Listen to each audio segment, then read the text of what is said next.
Okay, so I hope you can hear me well. Hello and welcome to the hybrid event of SPINMATE, shaping the solid state area, intelligent manufacturing, direct electrode breakthroughs, safety-driven self-qualification, and sustainability. This morning we will go through presentation from SPINMATE project partners. Presenting their achievements in this in the project. Just first, I'd like to go through a quick overview of the project.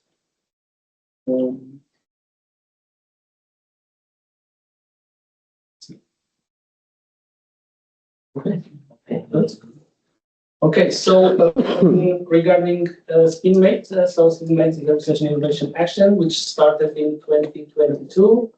So the project aims to demonstrate the proof of concept pilot line that is scalable, sustainable, safe, and cost effective as the first step towards the large scale production of the next generation of solid state batteries. And for this, SPINMATE proposes the development and implementation of innovative and scalable manufacturing and processing solutions. So novel Industry 4.0, 5.0 concepts will be applied for digitalization and proof of concept for the pilot line of SPINMATE. And the benefits of the new generation from SPINMATE mainly focus on enhancing energy densities, overcoming current lithium battery limitations, improve safety in both solutions and workers, and also increases the sustainable mass production.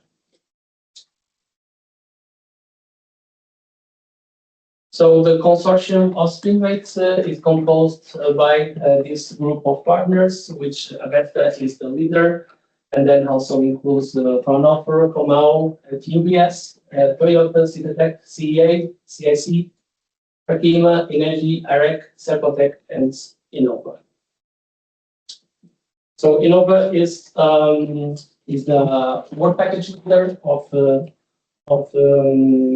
communication, dissemination, and exploitation activities, which also supports here this knowledge sharing sessions.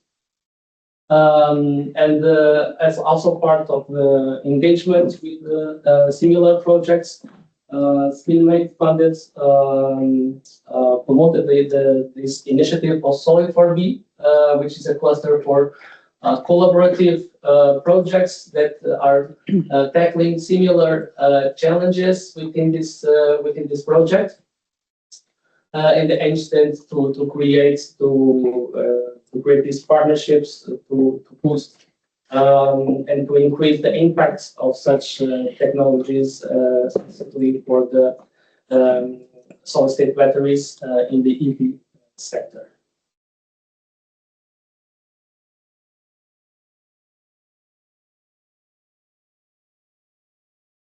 Okay, so for today, we will go through these points. We will start with the outcome speech from the UBS, which hosts this event. Then we will have a first training for the smart machinery and modeling from Comau. Then the solvent-free solid-state batteries electrodes development from UBS. Short break in between of the following two sessions for the cell testing and safety, and also sustainability in battery innovation process. Then I will close the sessions with the short wrap up. And if there is any question that you cannot be answered. Okay, so for the first speech, we will have a presentation from UBS for the Technical University of Braunschweig, which hosts this SPINMATE hybrid session. So we'd like to welcome Kevin Folks, is a research associate at UBS, working as a battery process engineer, and his research focuses on process developments of solid-state battery electrodes. Yeah. Thank you, Marco, for the brief introduction. So, hello everybody here in the room. Hello everybody online. Maybe a few words to me. I'm Kevin Voges. I'm postdoc here at the Institute for Particle Technology since 2019 now. I'm also deputy head of the Battery Process Engineering Division.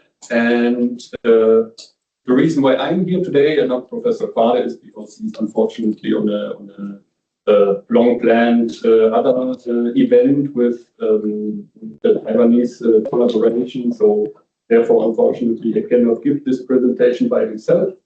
So I will have the honor to do so.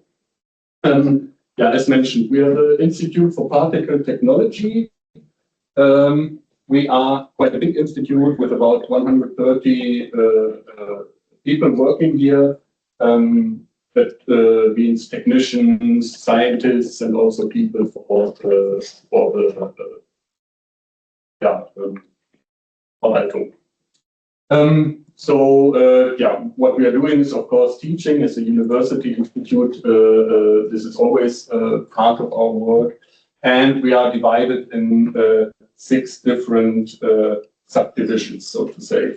One is the nanomaterials, led by Professor Garnweidner. They're taking care of all the particle synthesis in the nano range, but also in the micro range. So generally, synthesis mainly. We have our simulation group led by Professor Schilde, Carsten Schilde. He's doing modeling and AI-based investigations, always with the background of particle technology. We have the group of Sabrina Zellmer, which is dealing with energy storage materials and fuel cells. And then the 3 groups led by Professor Quade himself. One is the pharma and bioparticle group, dealing with all kinds of pharmaceutical and drug delivery topics like tablet pressing also. Then we have the battery process engineering group, which we belong to. This is the biggest group of the institute because the topic is hot and a lot of people working in that field. Also, for example, energy storage materials also have some overlap with us, and also the particle simulation or the synthesis group to synthesize the materials and so on. And lately, or the last group, is the powder and slurry processes, which is mainly focusing on basic science on powders and slurry processes like granulation and everything. Our main focus is to design innovative processes to produce products that are, in terms of pharmaceutical, of course, good to disperse the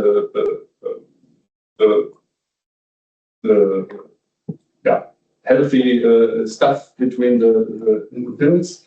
And also everything typically made by mechanical stresses. So we are really focusing on the particle interactions and how we can shape granulates and particles to do so.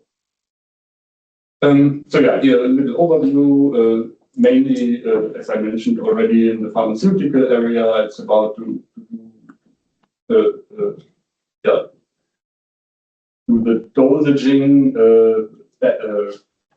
in a way that either faster for certain products or slower. We have the battery process group, where we will hear more in a few minutes, and the powder suspension group, which also deals with batteries in terms of recycling, for example. Then the nanomaterials, as I've already mentioned, with the synthesis.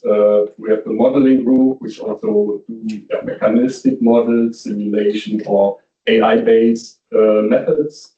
And last but not least, the energy storage materials group from the Sabrina Zellmer, which is, for example, synthesizing also solid-state electrolytes and so on. So this is our battery process group. As I mentioned, it's led by Peter Michalowski, and we are mainly dealing with the electrode production. So from the synthesis, as I already mentioned from the other group, we start typically with the mixing and dispersing of the particles in solvents or also in dry states, for example. We do the coating and drying if necessary, and also the compacting and calendering. And for further steps to have larger cells, for example, we have a collaboration with other institutes in the form of the battery lab factory Braunschweig, which is also I will show in a minute. So typically, yeah, our process ends here, although we of course build small test cells to investigate our process rules work. So like coin cells or simple small pouch cells is also part of our work. Yeah, just because it's closely related, also a quick overview what the energy storage group is doing. As I've already mentioned, they do the electrolyte synthesis, sulfides, for example, or halides as well, and also the resynthesis of active materials after the recycling.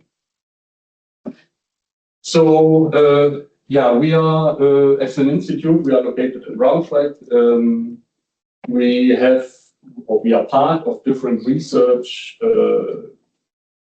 facilities. One is the PVZ, the Center for Pharmaceutical Engineering, which is here. So we are in the building of the PVZ.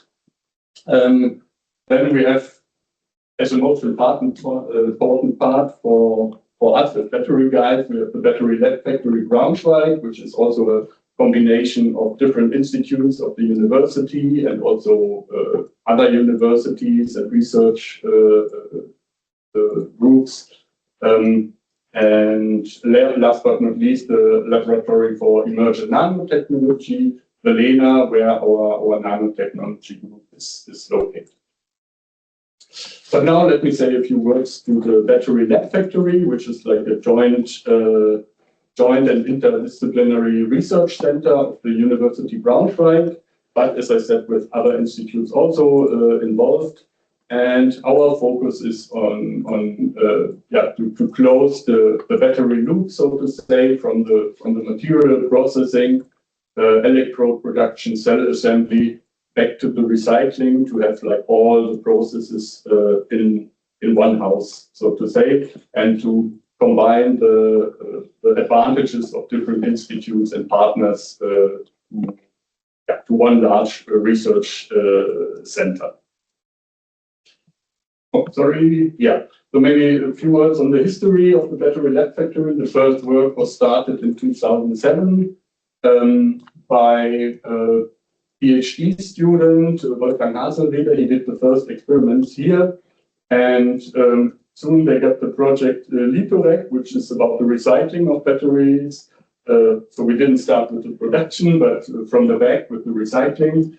From this first recycling projects, also spin-offs were founded, so companies, so to say, startups, and yeah, I think they are still successful and in the market. Greenfeld is one, if you know.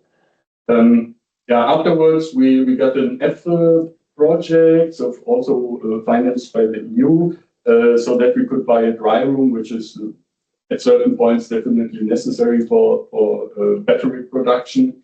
And with that, and the Battery Lab Factory itself finished in 2015. It was opened, and with that, the large research started, the interdisciplinary Battery Lab Factory.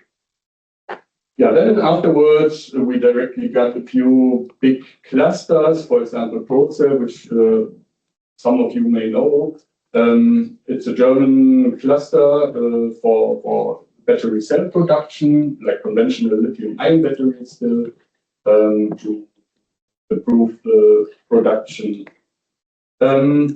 Yeah, we are part of the SE2A cluster, which is an excellence cluster for aviation, battery-powered aviation, drones, planes, whatever. And then in 17th, Fraunhofer got the confirmation for their new energy center or Center for Energy Storage System, CES. And this center is now in the building and soon ready.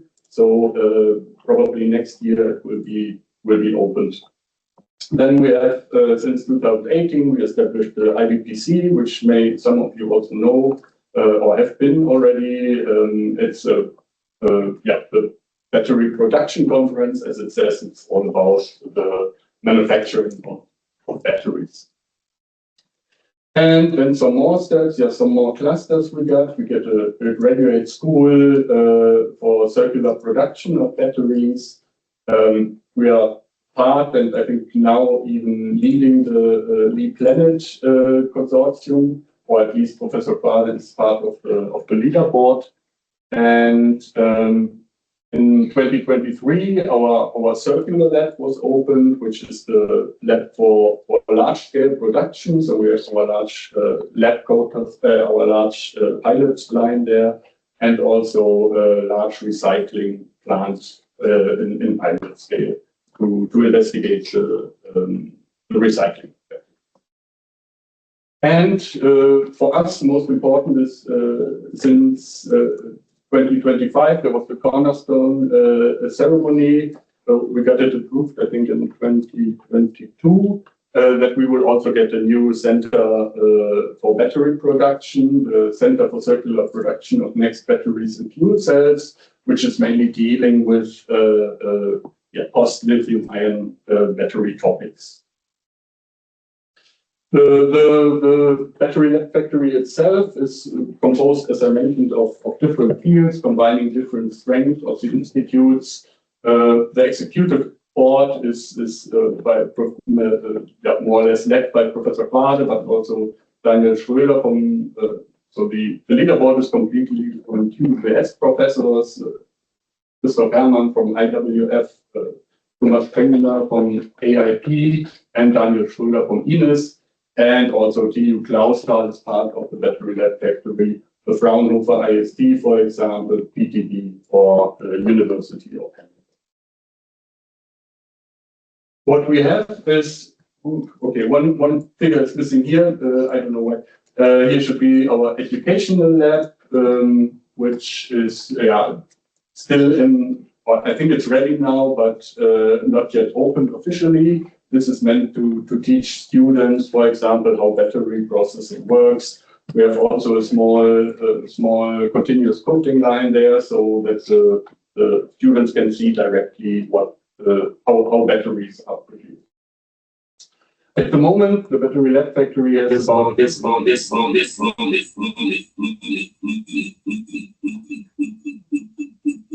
I think someone maybe already. Yeah, okay, great. The educational lab is for teaching, as I mentioned. In total, we have 1,500 square meters of production area, so to say, within the battery lab factory itself, which is this one here. We have 750 square meters of diagnosis lab, which was opened in 2022, mainly dealing with disassembly and post-mortem analysis. Then, as I mentioned, the circular lab, which opened in 2023. It has about 1,300 square meters and is dealing with the production as well as recycling. So with the battery lab factory itself, we can cover the whole process chain, so to say, from the material to the cells and also back by recycling to the materials again. Our, let's say, biggest coating line is this one. It has 6 meters of drying length with modular drying modules, so we can also investigate the drying itself, new drying techniques like, for example, laser drying or infrared drying, convective drying, or also conductive drying. For the coating, we have different dyes. We have the slot die coating, for example, or the coma bar coating or roll-to-roll, and different kinds of mixers to produce the slurries like batch mixers or extrusion. Recently, so they are still working on it, I have to say, we got a second floor for this coating line, which means that we can now do double-sided coating in one go without changing the coil to coat the other side. Yeah, we can also do intermittent coating. But we're not only dealing with the conventional routes of wet coating for battery electrodes. We also do the semi-dry electrode production, which means semi-dry means low solvent contents. The advantage is that we don't have a slurry, but such like the granulate materials, as you can see on the right side. This is a good thing because we can store it almost indefinitely. We don't have material segregation or anything. This is an advantage. And compared to completely dry coating, we have the advantage that the choice of binder is more flexible. So we are not like typically dry coating is ETFE with the fibrillation, and then we form the electrode coating. But with semi-dry, we can also use PVDF, for example, so we can still go for the like conventional materials like NMP and PVDF, for example, or also water-based is possible here. It works like, okay, you have these granulates, you fill it in the calendar gap, and then it's a sheet will form, and in the end it's laminated on a substrate foil. And the thing is that the hot rollers will evaporate the rest of the solvent, the remainings, and afterwards the dry electrode comes out. Yeah, as I said, we do also dry electrode coating, which is like completely solvent-free. This process is similar to the semi-dry coating. At first, you calender it, you form a sheet that is thinned down in the next rollers, and then laminated on the substrate foil. Yeah, we also have a large 8-roller calendar. Rose will tell a bit more about it later. So that we can also do, for example, double-sided coating, double-sided dry coating, so to say. So we start from two sides with the powder filling, and then it's thinned down, and from both sides laminated on the foil in the middle, and then we have a double-sided coated electrode bracket. Our partner institute, so it of course doesn't stop when we produce the electrodes, but our partner institutes, they also do research on, for example, laser cutting and structuring to have like high performance electrodes. We investigate the stacking by, for example, Z-folding or single sheet stacking, and also the automatization of the electrolyte filling is investigated here. And yeah, what's also part of the other institutes is the assembly of, for example, also the state cells. We investigate, or our partners investigate how to grip, for example, metallic lithium or polymer solid state electrolytes or anything, or sulfides, for example. So these new materials, there are new problems in gripping. So yeah, different techniques are tested there, for example, like this electrostatic gripping. Yeah, then of course we also do cell testing, also for larger cells. We have about or more even than 500 test channels at different temperatures. So we can test pretty much every battery or module that needs to be tested. Yeah, and then we also do like safety tests. We have an accelerating rate calorimeter to check the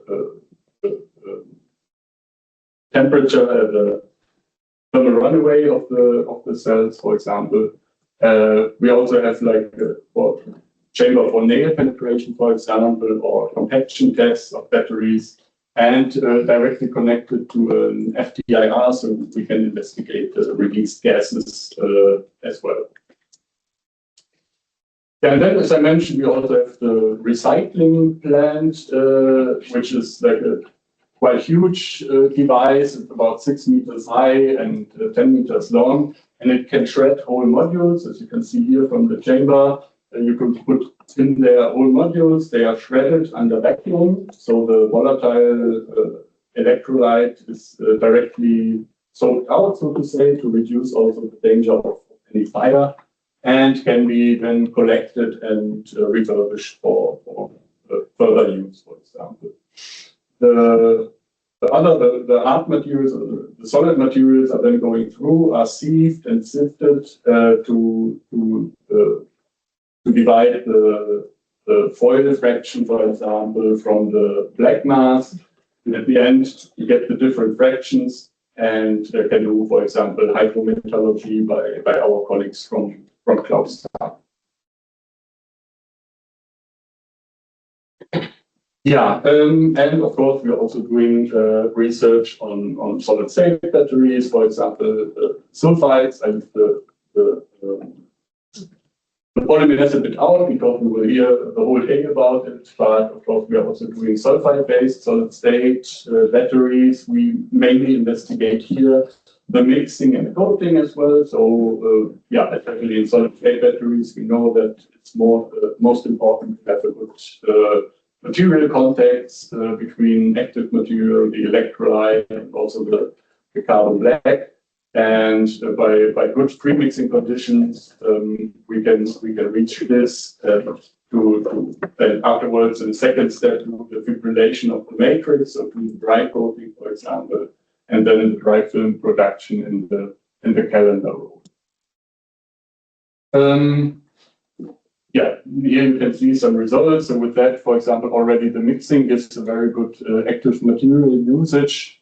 When then fibrillated, it's not changing so much.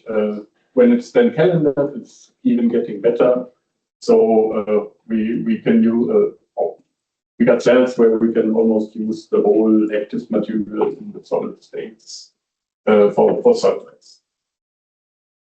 Yeah, and also we started, not recently, we got two projects now, two German projects about the sodium-ion batteries, where we are working on, and also, as you can see, we try to do coating, web-based coating to improve the drop-in capability of sodium-ion batteries on existing pilot lines. Yeah, and that's not it. So yeah, maybe the BLD in numbers. We until 2027 we have roughly or even more than 100 million invested put in investments, so to say. Of course, there's the battery lab factory itself included, and also the new building we'll have at the airport in Braunschweig. We had in total, also in 2027, we will have like about 10,000 square meters of research area only for batteries, 6,000 square meters lab space, and about 1,000 that are driving. Yeah, and since 2015, we had more than 100 PhD theses finished successfully. And every year we have more than 100 students that are graduating, writing their thesis at our institute or at the BFE in total.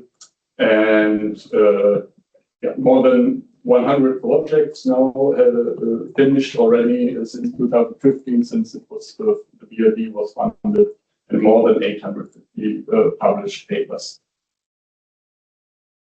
Yeah, so here, I have to thank you all for your attention. If you have ideas for projects where you need some, I don't know, some of our experience, then please feel free to contact us, either directly Professor Quade, Peter, Edith Uhlig, who's like the managing director and coordinating the battery lab factory, or me, of course. And yeah, maybe last word, if you don't know what to do beginning of November, maybe you can come to our battery IBTC, the International Battery Production Conference, which is typically quite well booked. I think the call for abstracts will start end of this month. So if you want to come here and visit us, please feel free to join our conference. So that's it. Thank you. Thank you very much. Welcome. Okay, so moving on now to the first training for the smart machinery and modeling. Please welcome Daniela Fontana and Mustafa Homer from Laos. So Daniela Fontana is the battery innovation manager, leading the development of automation and equipment for the next generation battery production and supports customers in scaling innovative technologies. Also shares data battery zero WG4 on cell design and manufacturing. While Mustafa Homer is the data scientist with R&D experience in the AI machine learning driven modeling for battery manufacturing and robotics. And also Mustafa is responsible for data-related modeling, all applications and the microservices at Omar.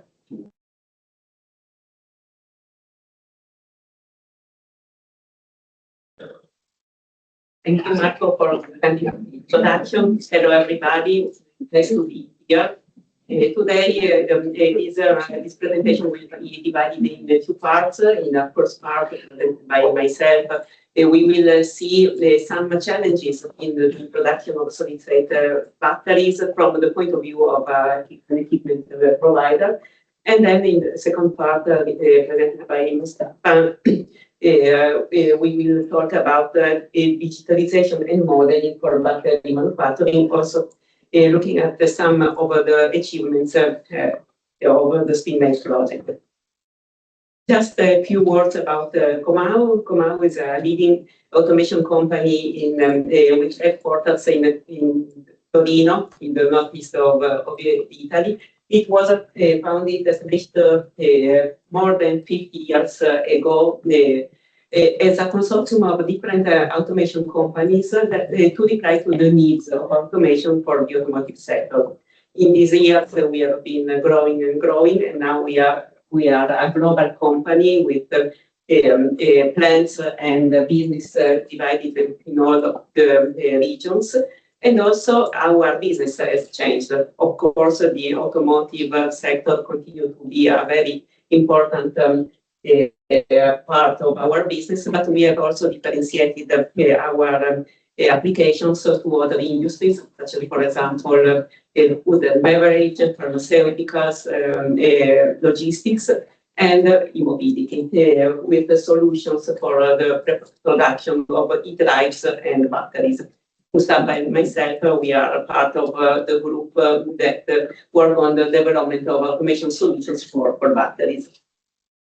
So let's start with the topic of today, that are the equipment challenges to develop equipment for solid-state battery. And we start with which is the process for the production of state-of-the-art cells. We all know that the production of battery cells is divided in three macro processes. The first one is the electrode preparation that are able to fill the role of electrodes. Then we have the cell assembly that is responsible for the creation of the cells in the final format, in pouch, prismatic, cylindrical, coil, and so on. And finally, we have the cell formation and cell finishing, responsible for the activation of the cells. What does it change when we move to solid-state battery cells? Some of the processes remain the same, but there are a number of modifications. The first one, of course, is electrolyte. There is no more the electrolyte filling, but there is the production of the electrolyte that becomes one of the big parts of the production into the plant. And this electrolyte preparation can follow several different processes. Some are similar to the preparation of the slurry with a wet process, but there can be also new generation of processes related to dry processing or heat treatments, laminations, and so on. At the same time, also the electrode preparation can have modifications following similar processes as the ones indicated for the electrolyte. And in the next presentation by UBS, you'll see one of an example of this process, and also as already seen in the presentation by Kevin. Regarding the cell assembly, most of the processes remain the same. There are the first two that are also the most important processes, cutting and stacking or winding, that can see some improvements, some advancements, the introduction of new technologies, and the development of advanced technologies.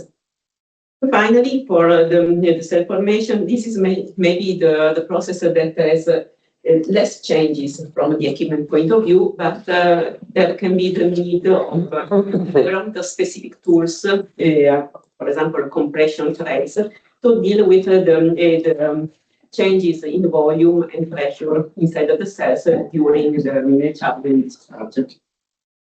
In this presentation, I will focus mainly on the cell assembly, the process, because it is a topic where Comau is investing in a lot in R&D, and also it is the topic where Comau was mostly involved in the SPINMATE project. So we will also see some of the results we obtained in SPINMATE. To understand which are the challenges in cell assembly, we have to start from the materials, to analyze the new materials that are introduced in this technology. Solid electrolytes, there can be different types of solid electrolytes, mainly divided into two families, either polymeric or inorganic, but also a hybrid system with ceramic particles embedded in a polymeric matrix are also possible. Each of them have different properties, have different production processes. The solid-state technology enables the introduction of lithium metal as an anode. And also in this case, we have processes that are completely different from those of the classical electrode preparation. And we have, in particular, a lot of differences in the mechanical properties. We can have materials that are fragile, for example, some of the inorganic electrolytes. We have other materials that are ductile or are adhesive, such as some of the polymeric electrolytes or the lithium metal. It is possible that some of these materials can need to operate in strict environmental conditions. That means, for example, very low dew point in dry rooms or even in the atmosphere. And then we can have to deal with the different components as self-standing materials, cathode, anode, electrolyte, or multi-layer, where one of the components is already deposited to different processes on the one of the other or more of the other. This means that there are, for cell assembly, we have to deal with new mechanical properties and develop new processes for the manipulation of these materials. First of all, we need to develop manipulation systems such as pick and place, gripping technologies, tension systems that are able to treat these sensitive materials. There can be the need of a liner in the process of production of electrolytes or lithium metal because of the sticky properties of this material. So it is applied this liner before rolling the material, and then this will be then managed in the cell assembly. If the environment conditions are needed, there can be the introduction, for example, of mini environments in the process, and then the the cutting and the stacking processes can have to be developed properly, and so advancements also on these technologies are needed. And I'll focus more, mainly on these two processes. So let's start from the cutting of the electrodes. So we know that the mechanical cutting is the well-established process used for the electrode preparation, for the electrode cutting, for standard electrodes. When we move to new materials, we need to develop the cutting tool in order to be able to treat these materials that can be, as I said, fragile, adhesive, ductile, and so on, without damaging the surfaces and edges. It is also possible to develop systems that use a protective layer during cutting in order to reduce the damage, the risk of damage of the material. And all of these provide a number of challenges in the maintenance of the cutting tools. Because, for example, with sticky materials, the mechanical tool have to be cleaned quite often, and this implies also that it can be damaged with a smaller number of cycles, and so it has to be changed. This process, moreover, has a low flexibility because you have one tool for one single format. When you have to change a format, you have to change the tool. And also the velocity of the process has some limitations. So this is a process that absolutely can be adopted for solid state production. It is the one that was used in SPINMATE, and we worked in the consortium to improve the current notching system of our partner Avesta to work with this process. But for mass production, some other technologies can be explored. One of these is the laser technology for cutting. Being a non-contact system, this laser cutting has a limited risk of tool adherence and material distortion, has a very high flexibility because you have not changed the tool to change the format, and can reach very high production rates. On the other side, it is not yet a well-established process, and so it is still under development. There is not one single laser technology that can work with any type of materials, but the laser source and the process parameters have to be tailored for the materials to be treated.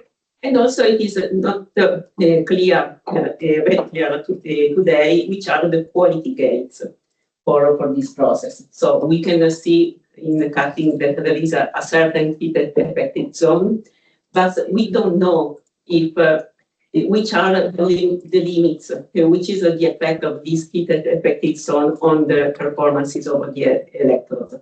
So we can compare the different technologies, see which is the one that provides the smaller heat affected zone, but we don't know which is the maximum level that we can accept. And of course, the cost is higher. It is an expensive technology, and these costs have to be balanced with higher productivity, higher quality. This is a process where Comau is doing different investigations in these last years. And last year we installed a test bench in our facilities to study the different processes of laser cutting with different materials in order to have an overview of which are the parameters and the needs of this technology to move forward to the development of a suitable equipment for the different materials.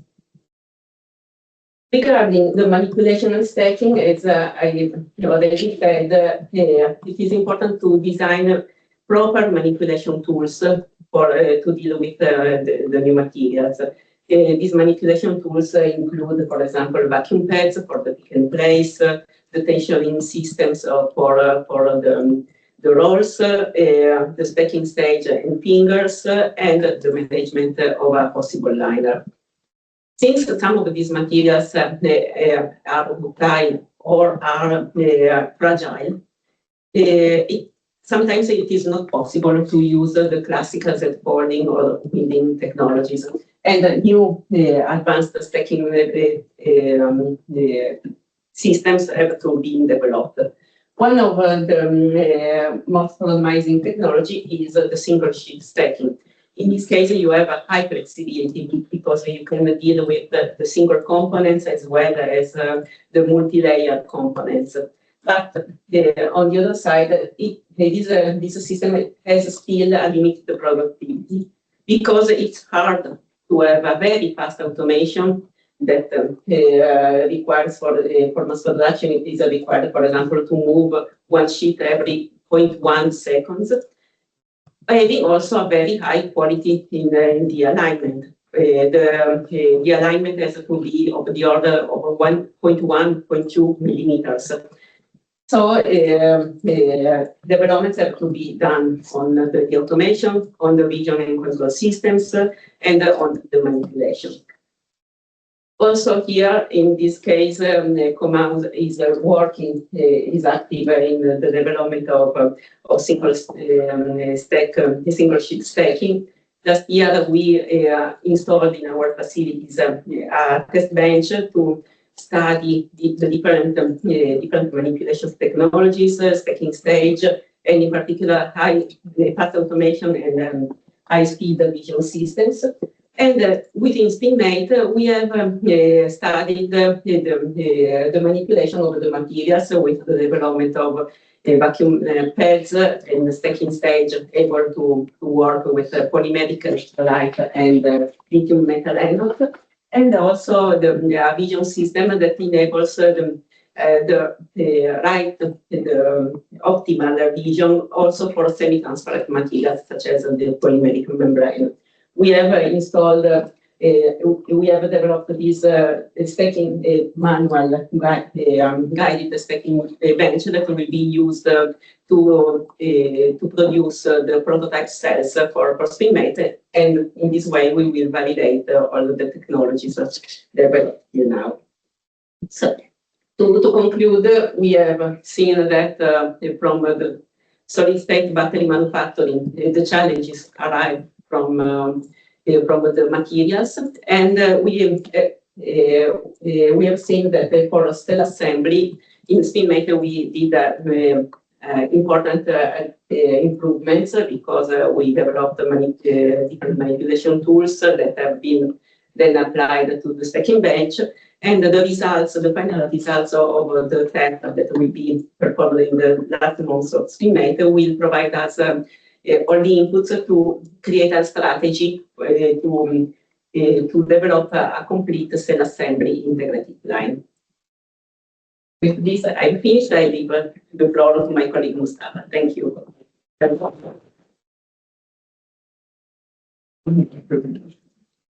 you, Daniela. In this second section, we want to focus on the importance of modeling as serving as digital backbone that enables for virtually evaluating and optimizing the processes within the battery manufacturing, and let's say reducing the need of the excessive costly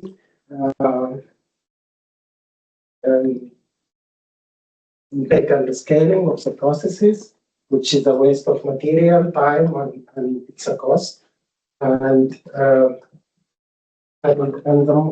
also the challenges associated with the multi-scale battery manufacturing, which is a highly complex nonlinear systems that with interactions between chemical, physical, and electrical interactions. And we can categorize, there are many categories of modeling. In this first slide, we focus on the categorization in terms of the objective of the modeling. So we can have in the vertical axis, we have the process level where we focus on modeling the process in isolation. And for example, we can start from the material models where we focus on the simulation of the molecular interactions between the particles of the, and also to select the optimal ratios between the chemical components of the materials, simulating the ionic conductivity or the electrochemical stability. Then we move to the process modeling, where we focus on how we can control the environment of the process to stabilize the production of the material inside the process. And then we can translate all these insights into the mechanical or the machine, where we simulate how we can develop the machine that perform the process in an accurate way, focusing on aspects like tension or heat transfer. And on the other side, on the system level, we move from the focus on the unit simulation into the system dynamics, where we can focus on how the defects translate in the process chain from the downstream to the upstream, and how it affects the final product. And we can focus also on mapping the nonlinear interdependencies between the process steps and how it translates into the quality of the final cell. Another type of simulation is focusing on the physics, stochastic microdynamics, and how the processes and the material flow between the processes. And we can use models like discrete event simulations or Markov chains to evaluate scrap rates or the production yield of the factory. As we transition from large scale to industrial high industrial scale, we must distinguish between the models that we use offline for strategic design and pre-production, and the models that we use inline or online for the tactical decisions and in the production environment. So on the left, for the offline modeling, we use these models as a foundation for the strategic design. So before we build the factory, and we use physiochemical,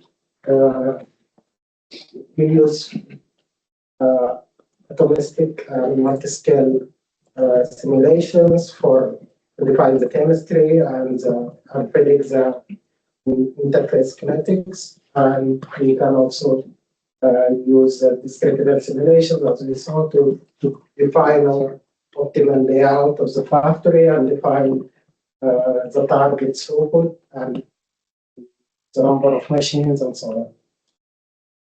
But when we move to the actual production, we need models that act in real time. So, and for that, the majority of these models are data-driven models that assist in tactical decisions in real time, such as computer vision based models that automatically detect defects and used for quality gates. And we we can also have the streaming data analysis that fits our detection models, so we can predict anomalies and use it for predictive maintenance, so we can schedule better the maintenance, maintaining the target production. And now also now with the emergence of AI and intelligence, we move to autonomous orchestration and the use of AI agents that enable the processing of high frequency data to make logistic decisions and scheduling, material ordering, and so on and so on. While these frameworks are, let's say, increasingly standard for the lithium-ion production lines, transitioning this to the solid-state batteries is still very challenging due to several reasons, including the data scarcity and the lack of large-scale production data, which prevents the training and developing of high-fidelity models, and also for the solid-state batteries, it's highly complex, that multi-scale physics that covers nanoscale and macro scale, which demand high computational power for the physical models, and also it lacks of standard processes and digital templates, which makes it difficult to adopt the same models for several production lines. And also, as we mentioned, this is the production of solid-state battery. The processes are working in an extreme physical constraints, and which makes it very difficult also to implement high accurate sensors that act in a high in an extreme physical constraints such as high temperature or high pressure. And also, lastly, the physical models are highly computationally demanding, which makes it very difficult to implement it in the plant on site in edge devices. So we need, and there is still a latency associated with the cloud deployments. I would like to walk through some of the modeling applications that we have implemented within the SPINMATE project. And the first application is the process digital twin developed by Vesca. And the objective of this digital twin is to bypass the massive computational bottleneck of the physical models by minimizing the simulation time and reducing the parameter space. And we saw that the modeling of the viscosity takes up to 4 to 5 days, while the density takes up to 12 to 18 hours.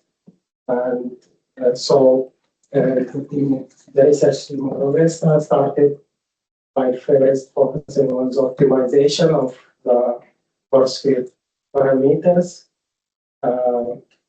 by applying first a dimensional reduction, reducing the number of parameters that we need to optimize from 13 to 8. Then we have defined the range of interest of each parameter, and they then applied. They have applied also.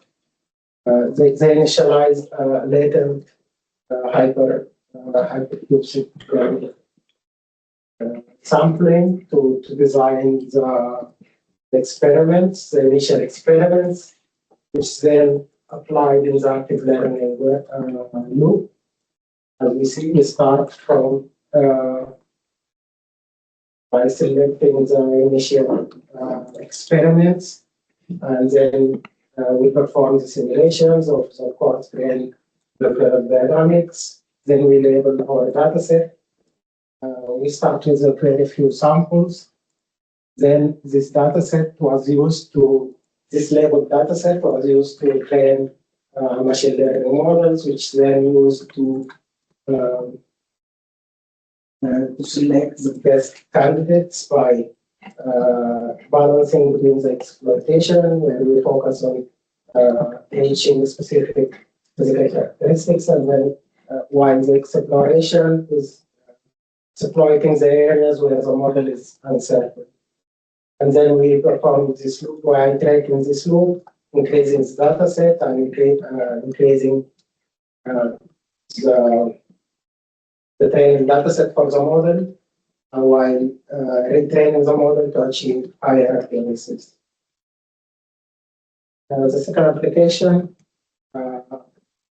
focuses on an analytical platform developed by Kumar for the self-formation testing. And the objective here is to provide the domain experts with a platform or automated pipeline to process the data and extract informative features, and also rapidly analyze static graphs, interactive visualizations, and the pipeline starts by standardizing the data coming from heterogeneous sources while extracting standardized features such as capacity features, voltage features, or QV features that we use later for the QV analysis. And as we mentioned, the platform was built the tool was built in a modular way. So we have a feature store, then this feature store can be used for several applications, such as extracting static graphs that summarizes the full life cycle of the cell, or interactive visualizations that allow for comparative analysis of multiple cells together. And then there is also an aggregation plot that extract cross cycles features, comparing features across multiple cycles. The final implementation focuses on the system level data twin, where Kamal started by Kamal have designed hypothetical model for a hypothetical gigafactory of a 5 gigawatt hour per production, adopting the processes within SPINMATE, and the model was built in a modular way. So for each process, we have a module that inside the model in a very detailed way the steps of the process. And the innovation here is the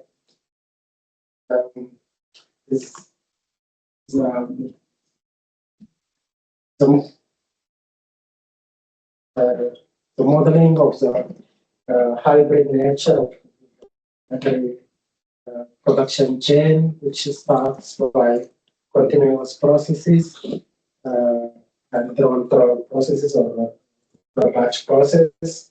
Then in the upstream, we have discrete processes, which is more compatible with the nature of the discrete event simulation.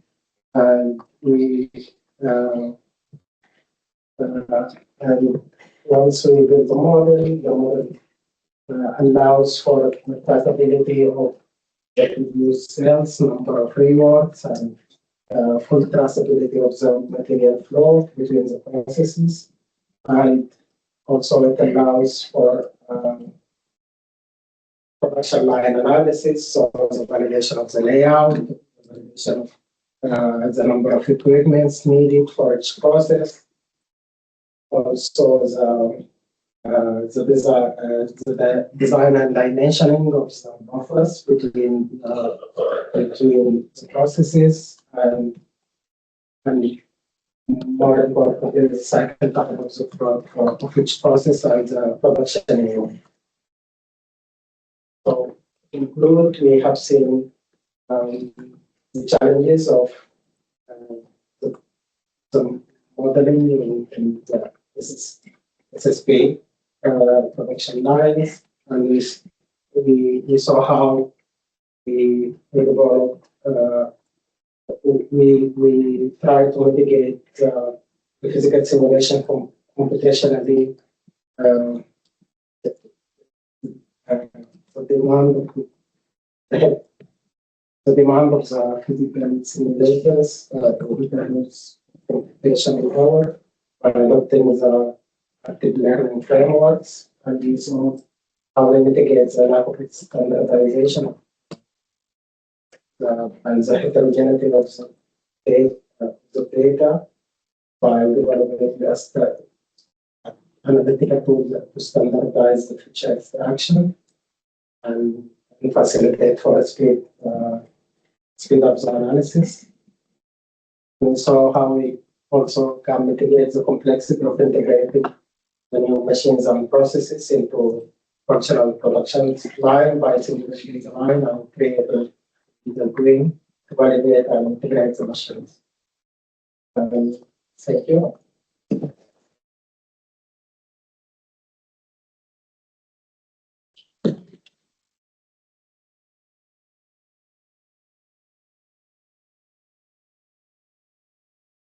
Okay, thank you both, Daniela and Mustafa. Okay, now you can move to the next presentation. Welcoming once again from UBS, now this time as an academy. So, Evelyn is a research associate at UBS, working in polymer-based SSB. We focus on cathode development. So, Evelyn's research centers on solvent-free processing methods, especially thermal mixing techniques.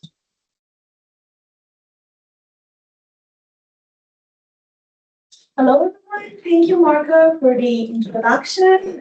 My name is Rose Karimi, and I've been working as a research associate in TUBS since 2023, and in the SPINMATE project, my focus is on producing solvent-free cathode development. So today I'm going to talk about the advantages of solvent-free cathode production. Our topics are going to be solid-state batteries in general, the manufacturing method, the extrusion process, the calibration process, and finally we will talk about a little bit about the effects of the extrusion on electrode production. Starting with solid-state batteries, it has many advantages over the conventional liquid-based batteries.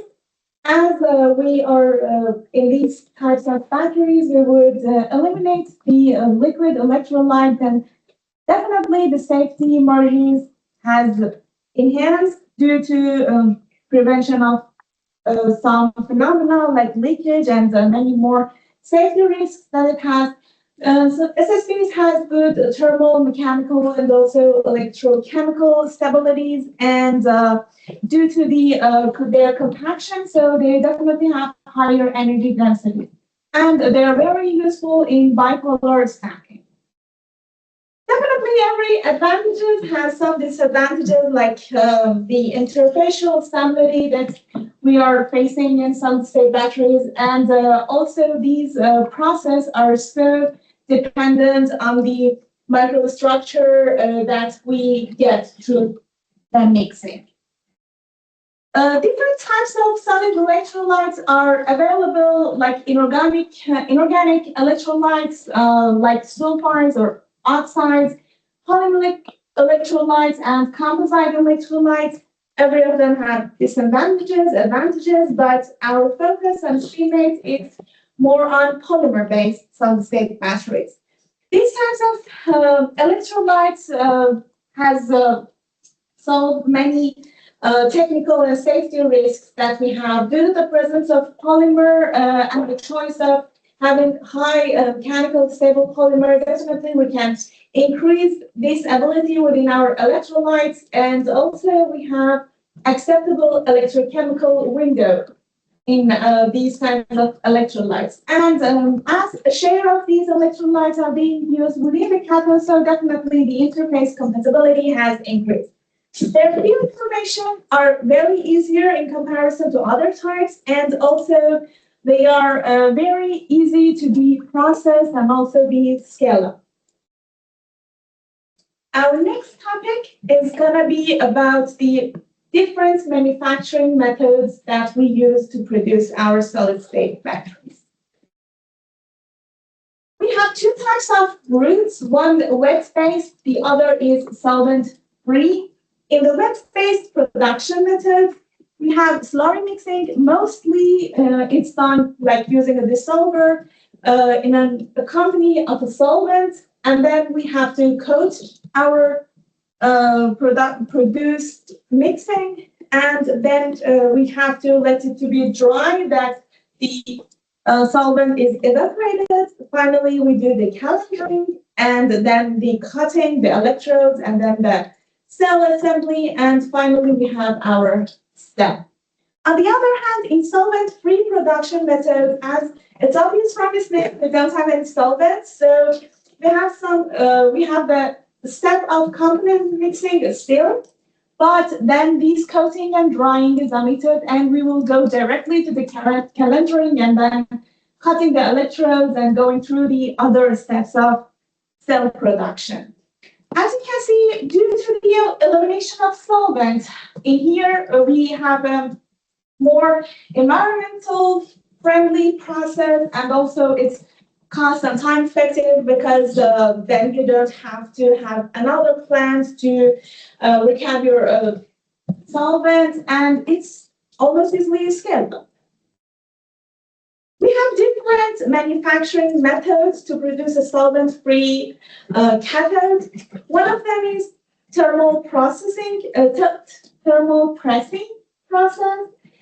In this process, we should premix our material and then put it in a hot press device using both temperature and pressure. It will be compacted, and then we have to do a calendering process on it. But unfortunately, it has some disadvantages, like its production efficiency is so restricted because it's so dependent on the microstructure, not only on the premixing, but within its pressing, and we have a very poor control of this microstructure when it's being hot pressed. Definitely with some materials, we have some problem regarding the temperature constraints. And as you can see, because we are pressing it, so we need a very huge amount of polymer within our cathode. So definitely the volumic energy density and the rate ability are reduced. Another manufacturing method is 3D printing, and this is done like using very precise computer controls, and layer by layer, the cathode is being built. But it also has some disadvantages because it's not compatible with all material. It's very dependent on the viscosity and the rheology of our cathode paste. And because it's like layer by layer stacked, then its mechanical properties is not very good, and after that we have to do some post-processing in order to increase the mechanical stability and reduce the porosity of the produced cathode. And it might, in this process, it might get some structural effects. is binary fibrillation technology. In these kinds of methods, our polymer is fibrillable. So with the control of temperature and energy input through the shear stress, we can form our cathodes. But definitely it has some problems like the energy input window regarding the shear stress is very limited. So we have to be careful not to stress our material too low as it won't form the cathode, and not too high as it will mix our material more than it's needed. So the process control is very important. And the other thing is that we definitely need some polymers that that has the ability to be fibrillated. So it will give us a very, very limited choices of material. And my focus, melt extrusion process.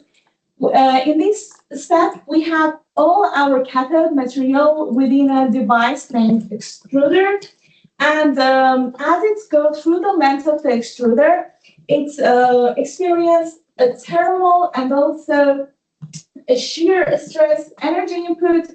So it will be mixed, and afterward we will have to calender it and form our cell. I won't talk about the disadvantages, as this is the main goal in our main methods to produce a solvent-free cathode in our project. So the benefits is that it's continuous and scalable process.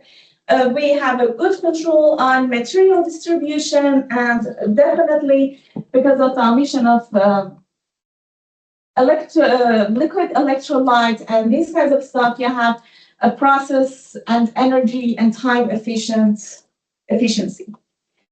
Going through our third part, which is extrusion process, I will talk about different extruder types that are available commercially. First of them is a single screw extruder. In these types of extruders, you only have one screw, and the material within the extruder will more experience a conveying thing. So it won't have very high shear force in our extruder, and it's not that much suitable for mixing rather than for producing one single element thing, extrudates. So their applications are most like film production for pipes and sheets, and in general, polymer processing.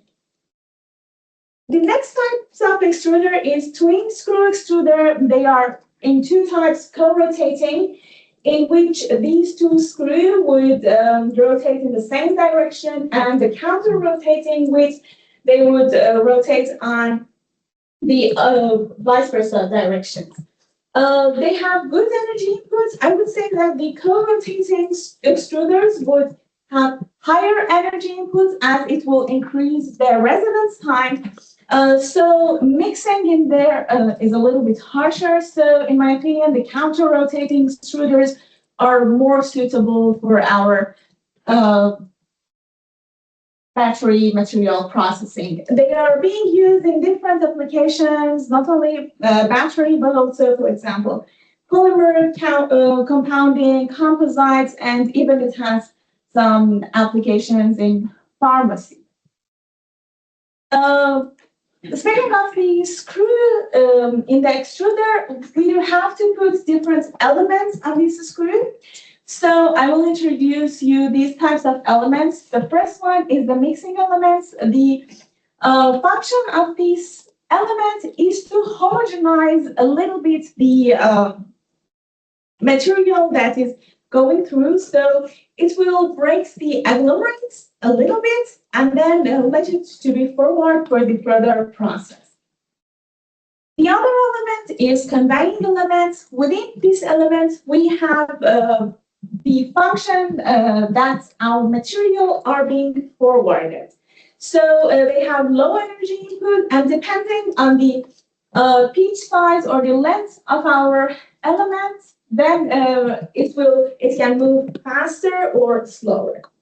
The last element is the kneading elements. These are the most important elements for mixing in the extruder because they have the ability of producing high shear within the extruder. So they will not only increase the residence time, but they will help the mixing a lot. We have different types of them, 30-degree angles, 45, 60, and 90 degrees. Depending on how much shear intensity we want, we have to use one of these. And usually we put them in the different zones of our extruder, depending on how much energy input we want. The other thing, rather than this screw configuration that play a role in extruder is the screw speed and the feeding rate and also the temperature profile. Temperature profile is very dependent on what type of polymer we are using. And the screw speed and the feeding rate alongside the screw configuration would play a role on how much filling degree we have within our device and how much residence time we will have. So in general, these parameters will define how our network formation and how our homogeneity will be on our final cathode. Here you can see an extruder setup that we have. It's a mini extruder in our laboratory from Tritec company. Here you can see that we have to insert our cathode material, which are solid, within the solid doser. And after that, when we run the device, this feeder would insert our material through the extruder. And they will go through our barrel and it will experience the thermal and also the shear stress. If we have some ionics in our ionic liquids in our composition, we have to use a liquid doser which use solder. Finally, our extrudates are being produced and they are ready to be used in our next process.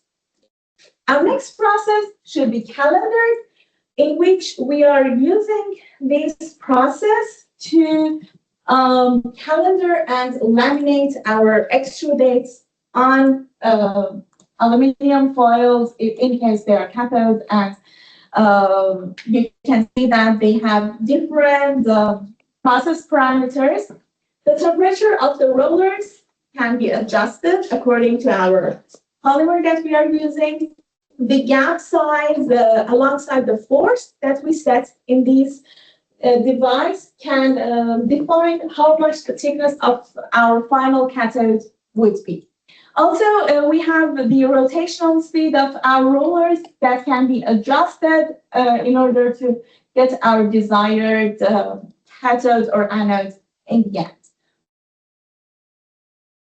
In this video, you can see the dosing of our material within the rollers, in the gap size of the rollers, and when they can be inserted through the rollers. And at the end, you can see that we would get a very homogeneous calendared material. After that, it can be inserted to another roller to be coated on the foil. Here, it's an anode production, so you are seeing the copper foil in here.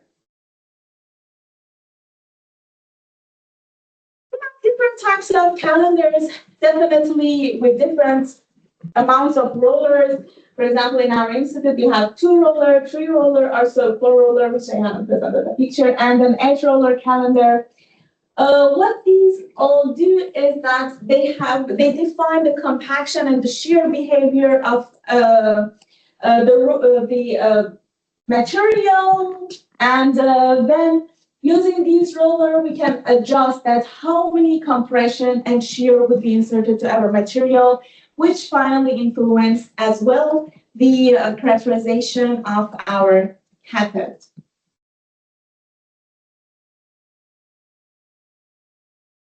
we are able to do a single and a double-sided coating as we need. For example, as my colleague Kevin just told you about it, for example, in 8-roller calendars, we can have the dosing of our material in sides, which you can see in here. In here and in here, and then depending on the speed of the rollers, it will move towards the rollers, and finally it will reach the foil, and we have our double-sided coating. In case we do not want the double-sided coating, we can just insert our material in one side, and it will go through and be processed through that rollers. Finally, I guess now you're familiar a little bit with the process. Let us talk about these effects that the extrusion device can have. In a publication by our former colleague that you can see here, they have tested a premixing of cathode materials with and afterward 2 different routes has been done. One of them is going through an extrusion process. First, we had the extruder, and then it will be inserted in the calender and forming the cathode, which would be further for the cell assembly.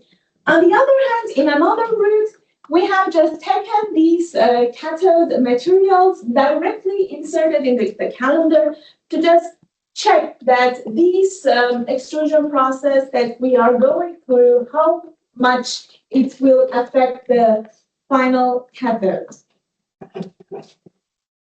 They have tested the porosity effect. As you can see on the right-hand side, you can see that how much is the porosity of the calendared electrode versus the directly calendared electrode. Of course, the granulation time of our premixing has some effects on the cathode, but in general, we can say that the extruded-based cathodes have a lower porosity, which this is very important for SSP cathodes, and we have to avoid having too much porosity, because in the end, we're not gonna fill these voids with electrolytes. So the less they are, the tortuosity will not be complicated, and the lithiums can move easier. The other effects that has been tested is the electrical conductivity of our cathode. As you can see, unfortunately, the electrical conductivity of the extruded-based cathode is lower in comparison to the direct calender. It has a reason. The reason is the polymer that we have. When the polymers goes through a high shear tension, then it will cover the carbon blacks, the active agents more, and so somehow some of these carbon blacks will be isolated. But you know, at the end, the speak is about the balance between this electrical and ionic conductivity. So in the next slide, you can see that the ionic conductivity is totally in benefit of the extruded-based cathodes. The reason is that in this process, we have the cathodes, we have the polymer much well distributed, so it can easily form a better ion conduction paths. And also you can see the results of the cycling, and it's totally obvious that the extruded-based calendars are going through a better electrochemical performance. They have a higher discharge rate capacity, which is very good for us. And just, I guess I didn't mention it, the active material in this paper was LFP. And coming to SPINMATE, I have just presented a short results of SPINMATE because in the sake of confidentiality of the data that they have not been published yet, you can see in here one of our cathodes that's being produced by extrusion and the other being produced by a kneading process. The kneader is almost, I can call them a batch-wise extruder, but they really have lower energy input in comparison to extruder. So we can see here that the specific discharge capacity of our extruder-based cathodes was much higher in comparison to the case that we put lower energy inputs in the kneader device. And that's because the polymer and also other material are much more well distributed within. To put this in a nutshell, we talked about the solvent-free manufacturing methods. As you could see that they have many benefits over the conventional wet-based process. Our focus was more on a thermal melting process using extrusion, which enables a continuous process. And within that, our material distribution are much higher, and we have the advantage of being scaled up to industrial process. The electrode's performance is very, very dependent on the process, on the energy input, and other process parameters that I have just told you. And the reason is that all these parameters together will define the material homogeneity and the integrity at the end.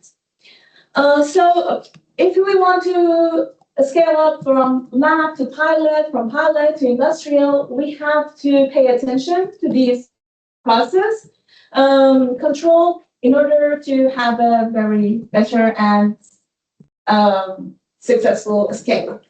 Thanks for listening.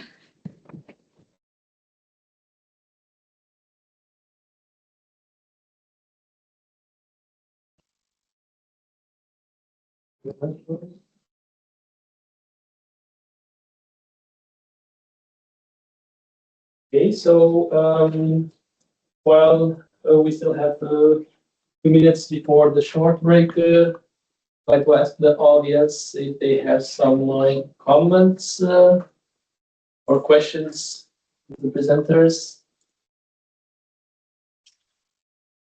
I have a couple of questions for Rose. Yeah, of course. If you can go back to slide, it was 88, I guess. The previous one. Yeah, thanks. Yeah, on the graph on the left, you are showing some ionic conductivity. Yeah. Measure on electrodes, right, cathode? Exactly. So how do you measure this ionic conductivity? Actually, as I said, this ionic conductivity has not, this publication is not done by me, but I know the process a little bit. We use EIS measurements, and using that, we will produce the cathode. I guess the cell setup is cathode, electrolyte, cathode to be tested on EIS. Because with EIS, you will see both electrical and contributions. How do you separate both contributions? Yeah, you are right in that case. So maybe, Kevin, do you have idea on that? We can discuss later if you prefer. Maybe, yeah. And so, second question, it's more related to process. So you showed, remember the slide, in the previous slide, that you are doing an extrusion of the components of the cathode, and then you go to kerning. So you have a rod that you, let's say, brush somehow and you put in the kerning machine. Oh, those are, after extrudates, they were like by Irish, they were just cut down. And also on one of our extruders, we have a dozer that will just chop up the extrudates. And so my question is, how are you considering using a flat die at the end of the extruder? So having let's say, not thin, but thick film that you could just directly right after? Totally, both of them are available, and depending on our desired application, we use different types of dies. We have these flat dies and also these string dies and also the dies with choppers. So depending on what we are going to do on the next step, we can just always modify that. Okay. The comparison would be interesting, but maybe due to high viscosity of this kind of metal with the thing, it might be with overpressure and so on, it might be complicated. Okay, Yes, thank of you. course. Thank you.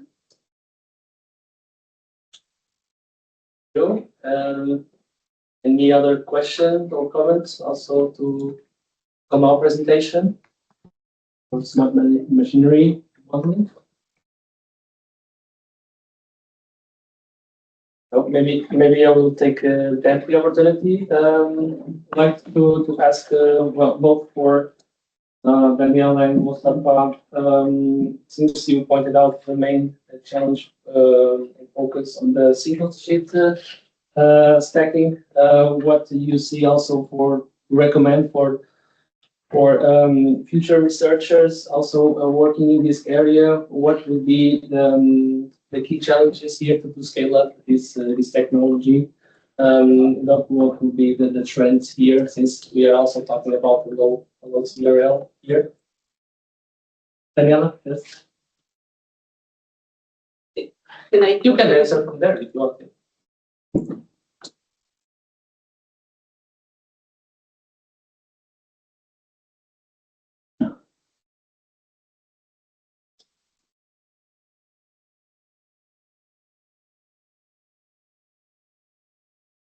Regarding the developments are more or less the ones that are listed in the slides that are related to all the manipulation systems and the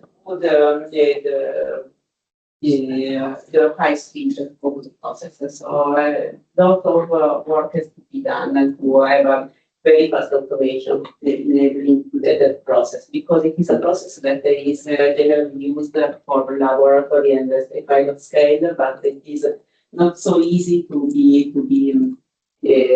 scaled up due to the difficulties to have a very good alignment without having the movements of the different sheets, one from the other in the stacking. For example, the Z folding, thanks to the movement of the membrane, it enables to have the electrodes stay in a very perfect position. It is much easier not to have fits. So this is a process. The single sheet you have just to put on a sandwich side, like the process the feeds and also the movements of the fingers have to avoid to move the toys after the position. And this is one of the possible processes that we see, because they can handle also multi-layer foils and so on. But a lot of work is to be done before going to mass production. Thank you.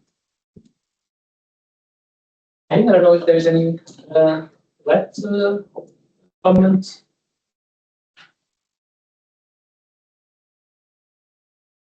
Not, then we can make a short break before returning with the cell testing and safety test. Go through a bit here. 30-minute break. Okay. Thank you. Donc, une IA.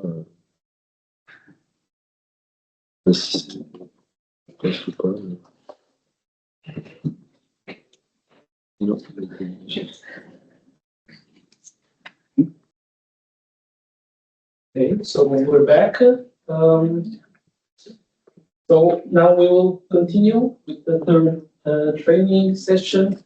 Now it's going to be going to be presented by Annelien Weeman from CEA. So Annelien is a project manager and an engineering researcher who focuses on lithium-ion batteries for transportation applications, and his SPINMATE project and then perform the testing for the assessment of the next generation solid-state batteries.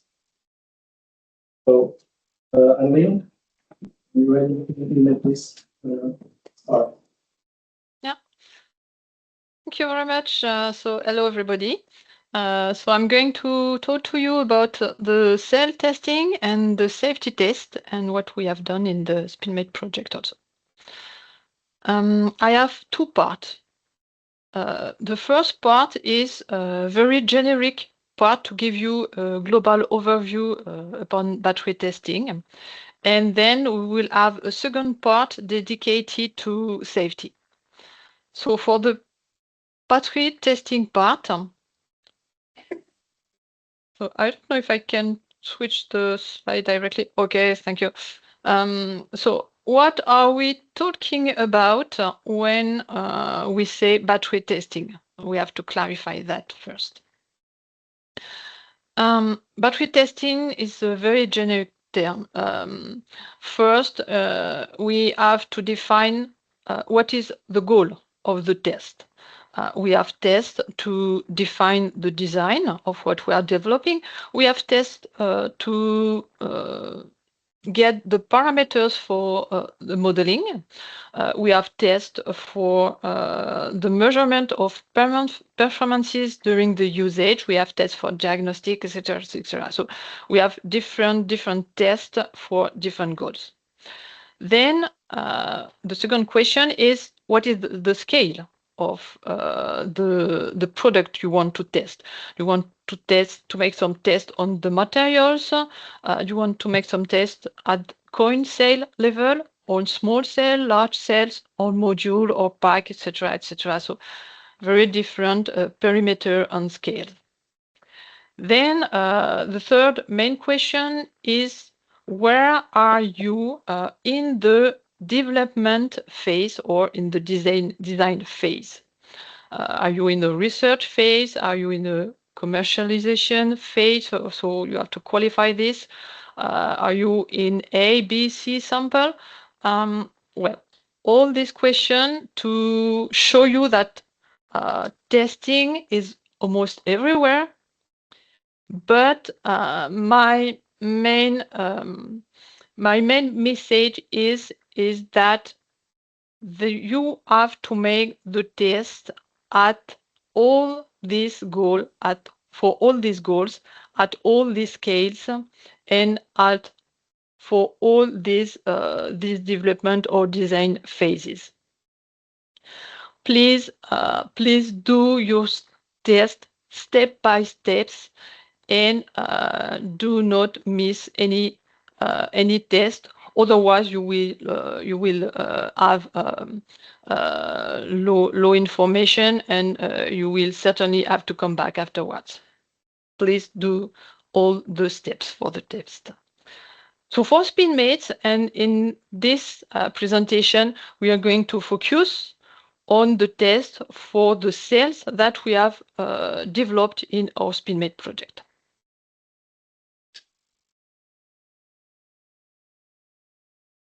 When talking about tests, also, we can generally distinguish three main families: tests for performances, tests for lifetime, and tests for safety. So let's start with tests for performances, which are generally very well known.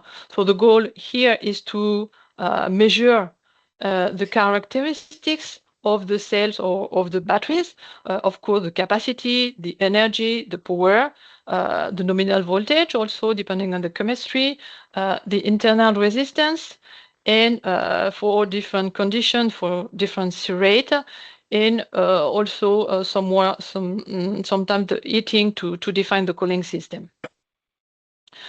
For these performances, the results will completely depend on the condition of the test. So please define very correctly the condition for the test. Otherwise, we will have different results for the performances of your cell, of your batteries. I have just put here in the bottom of the slide two examples of test protocol that are very well known, but They are very classic, and there are also other protocols. First, we often talk about CC or CV procedure. So CC is for continuous current and CV is for continuous voltage, so galvanostatic or potential static. I don't know if it is the right word in English, but anyway, for performances, you have to make electrical tests, so you have to plug your cells to electrical charge. So often we fix the current and we look at the voltage answers response, and then we can fix the voltage and look at the current answer.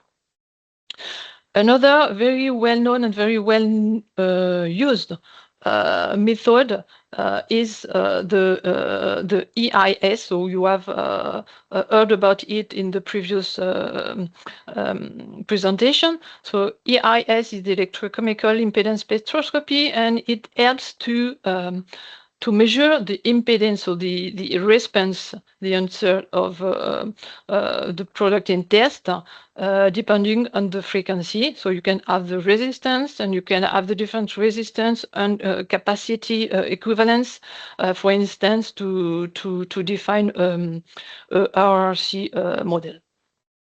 So there are very generic tests for batteries for performances. Now, if we go to the lifetime of the battery,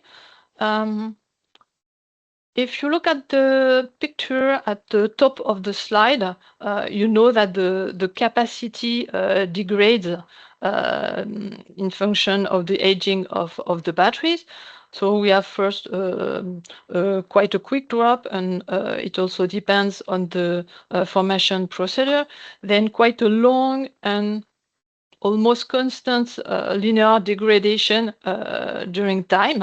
So it can last, of course, several years, 20 years, 15 years. So the whole lifetime also of the vehicle, and then very fast degradation at the end. So all this depends on different and complex phenomena inside the batteries. What we generally distinguished is the lifetime and the aging during the cycling. So when you use your battery, and the lifetime during calendar. So for instance, if you have an electric vehicle, when your vehicle is parked, then it also degrades even if it is not used. Each kind of degradation is here depends highly on some condition, generally the current speed, the temperature, and the state of charge. So you can have some example of curve here for different conditions. You can see that it impacts largely the results.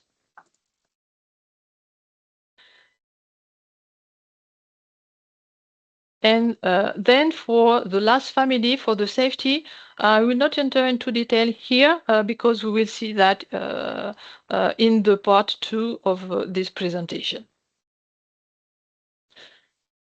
Now, how are you going to do to define your test?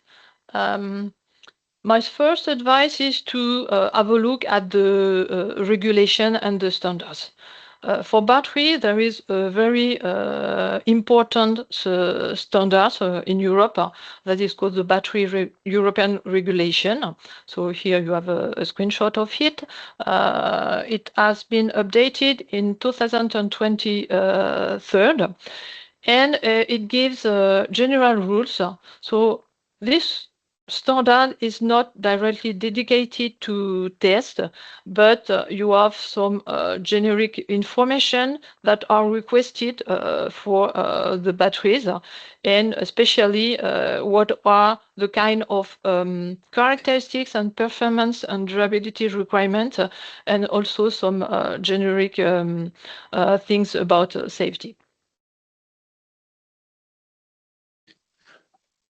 Now, if you want to have more precise standards for test, here is an example of a standard that gives you that gives you the specification for the performance testing of the battery pack and system.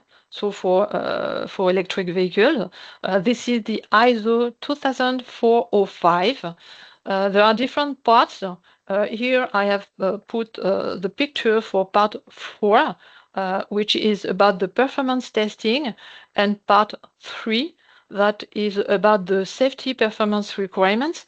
And you can see in the contents that some tests are listed and well described and defined in these standards. So if you have to make some tests at this level, then you can start to have a look at these standards where tests are well defined, and then depending on your development phase, you can adapt them or use them as a basic test to create your own test.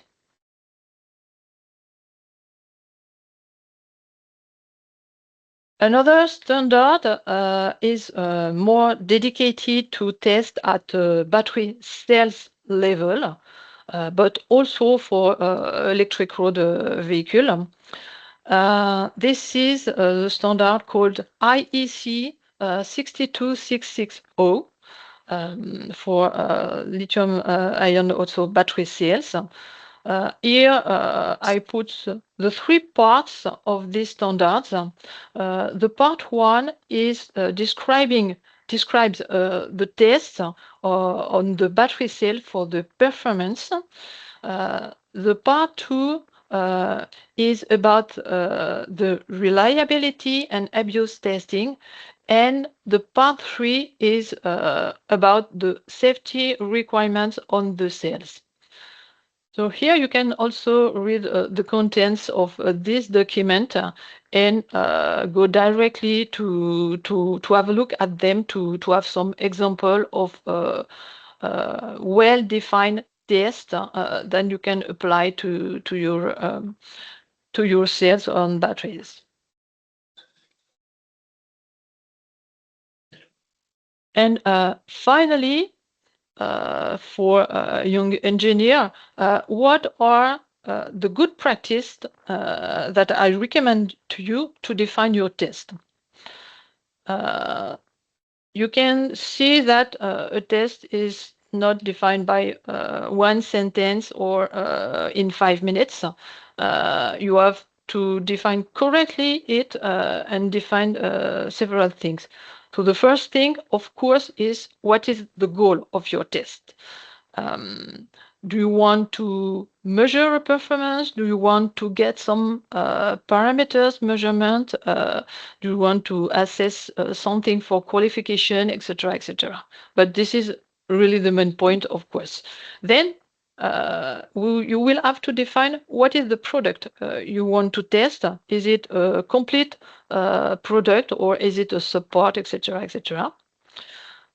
After that, you have to define your test, having in mind a global text matrix, because your test will certainly be a part of several other tests. You are going to be limited in the sample number, in the time. You will have to enchain the test, and the different kind of tests and what is the first and the last test will have perhaps some impact on the result. Of course, you will have to define the test equipment, the measurements, and the sensors. Some sensors, for instance, are intrusive. They can change also the results. You will have to take that into account. This is the case, for instance, if you use a 3 electrode, a test with a 3rd electrode. You have many things to define, and you have to be very careful about that. You will have to certainly reproduce your test, so you will need several samples to be sure that it is reproducible and you have the same results.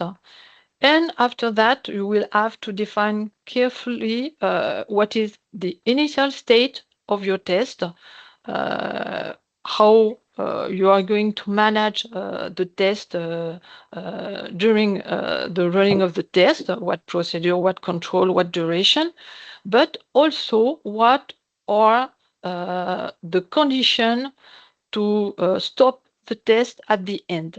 It can be stopped at the end on the time, so duration of the test, but it can also be stopped because a variable reach a certain level, etc. And at the end of the test, the last phase is something that you certainly will have to control. For instance, to cool the system at the end of the test, to disconnect it, etc., etc. And it can be very intrusive in the test, especially for safety test. And of course, what are you going to do with the product after the test? Will you consider it at a waste or at a dangerous waste, and or will you reuse it?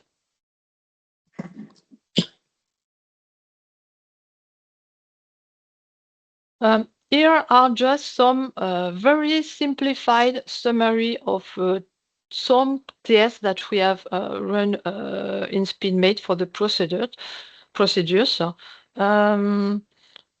For the formation, for instance, we have tested many different conditions to define what were the best formation procedures. We have tested a different voltage range. We have tested different temperatures, and we have also tested different charge on discharge. So this is really a rough example of the test. For the cycling test also, we have tested different temperature conditions, 25, 45, 60 degrees. And well, this is really an extract of the many tests that we have run in SPINMATE on the monolayer cells, but it gives you some real examples. And each time, of course, we have replicated the test on several samples.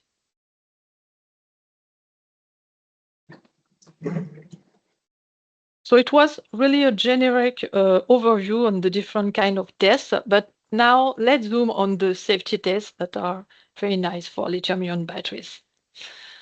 So you all know that the battery safety for lithium-ion has always been and still is an issue.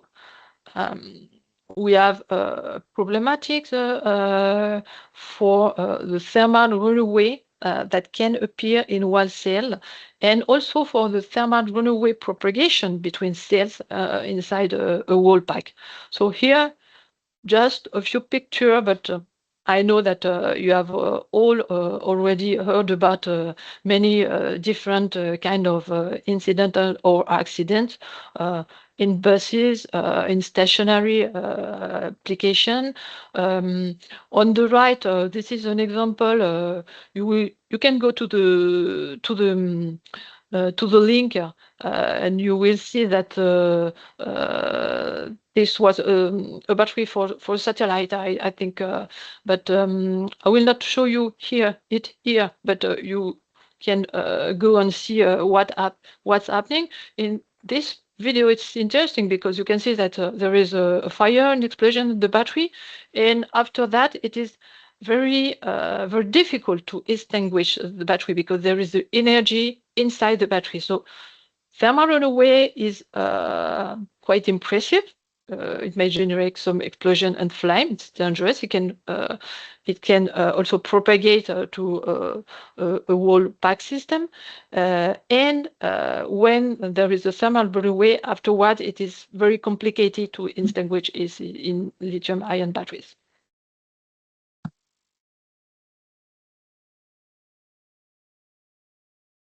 So that is why it is very important to make also safety or abusive test. The goal is, of course, to mimic daily life incidents, but also to put the battery in some extreme conditions to understand the phenomena the phenomena to test some solution and also to collect data from modeling. For abusive tests, generally the final target is to, well, target is not a goal, but the final result is to have or not a thermal runaway. For this thermal runaway, there are different means to go to it. You can have an internal short circuit, but it can be complicated to generate. So different means are to make a mechanical abuse. For instance, deformation, nail presentation, nail penetration, a crush or a drop.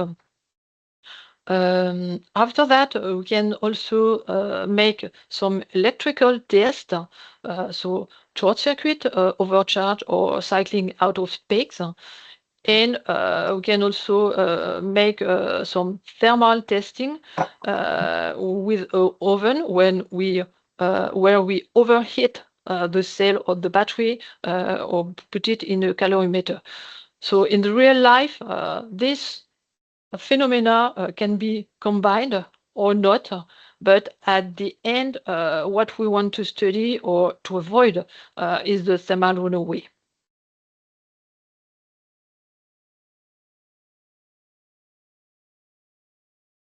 So to generate this kind of test, it is necessary to have some expert facilities and equipment. You can see directly that this kind of tests are very dangerous, so they must be very well managed with expert people and dedicated facilities. So here are some area and centers at CEA that we have. We have some facilities dedicated for very large module on pack, for instance, for propagation test. We have also facilities that are dedicated to electrical test or arc thermal stability test. I will show you later. And we have also facilities that are dedicated to smaller module on cells, but with very fine characterization with a modeling approach also in parallel to be sure that we can simulate and avoid all other conditions. And for simulation on test to really understand the phenomena inside the cell, we sometimes also work with large instruments. For instance, you have the European synchrotron radiation facility that can help you, and I'm going to show you.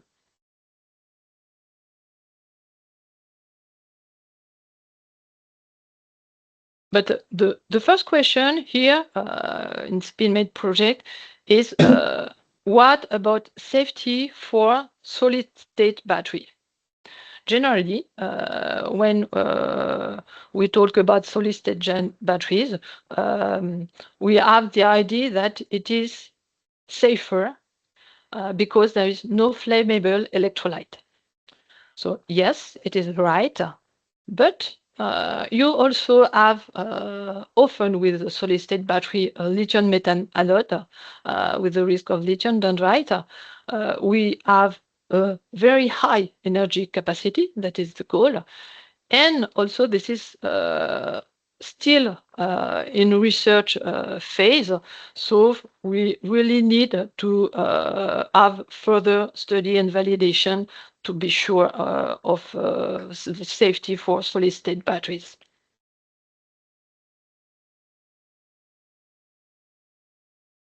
So I'm going to show you an example. This is this slide and the slide after. This example is from a paper, a scientific paper that CEA has published in 2024. And it shows you a comparison for the safety between lithium-ion batteries, so LIB, and between a solid-state battery.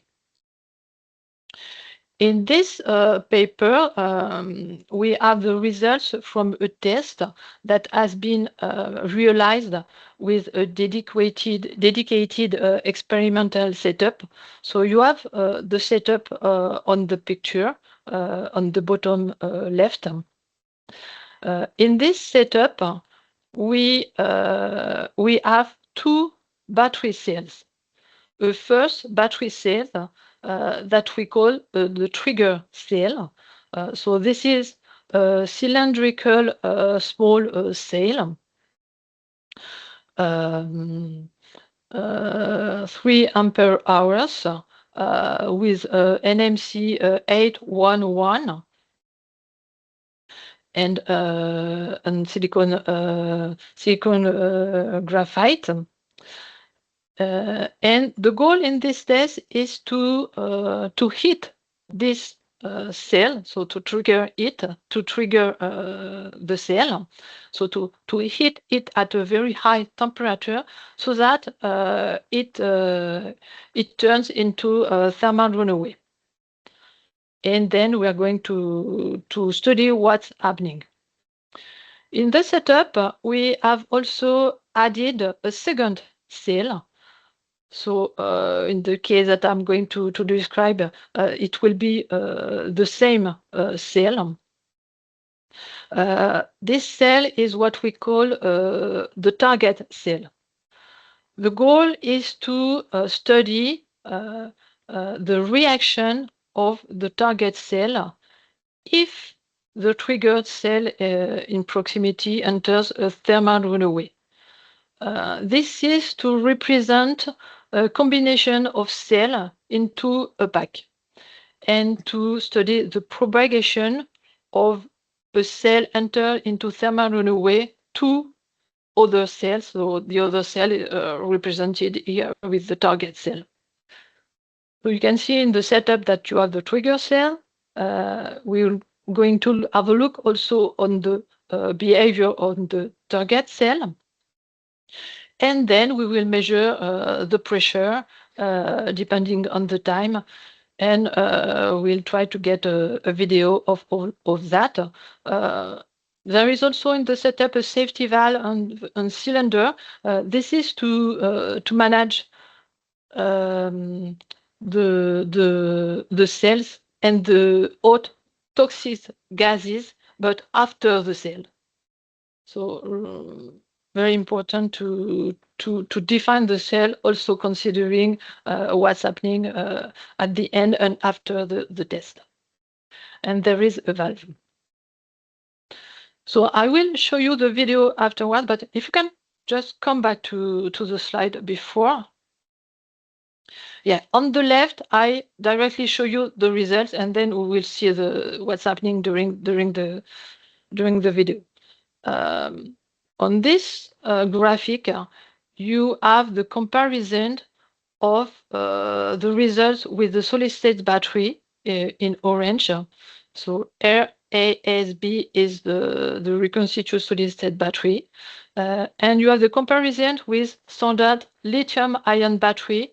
This is the curve in green, and a combination of lithium-ion and solid-state battery. You can see that there are the equivalent of two thermal runaway on the orange curve with a heat flow that is released that has a much higher value in the solid-state battery than for standard lithium-ion batteries. So the conclusion will be that you have thermal runaway also in a solid-state battery. You have a higher heat flow, and you can see that the propagation time comes much quicker and much faster than for the other lithium-ion standard batteries. But now let's have a look on the video on the next slide.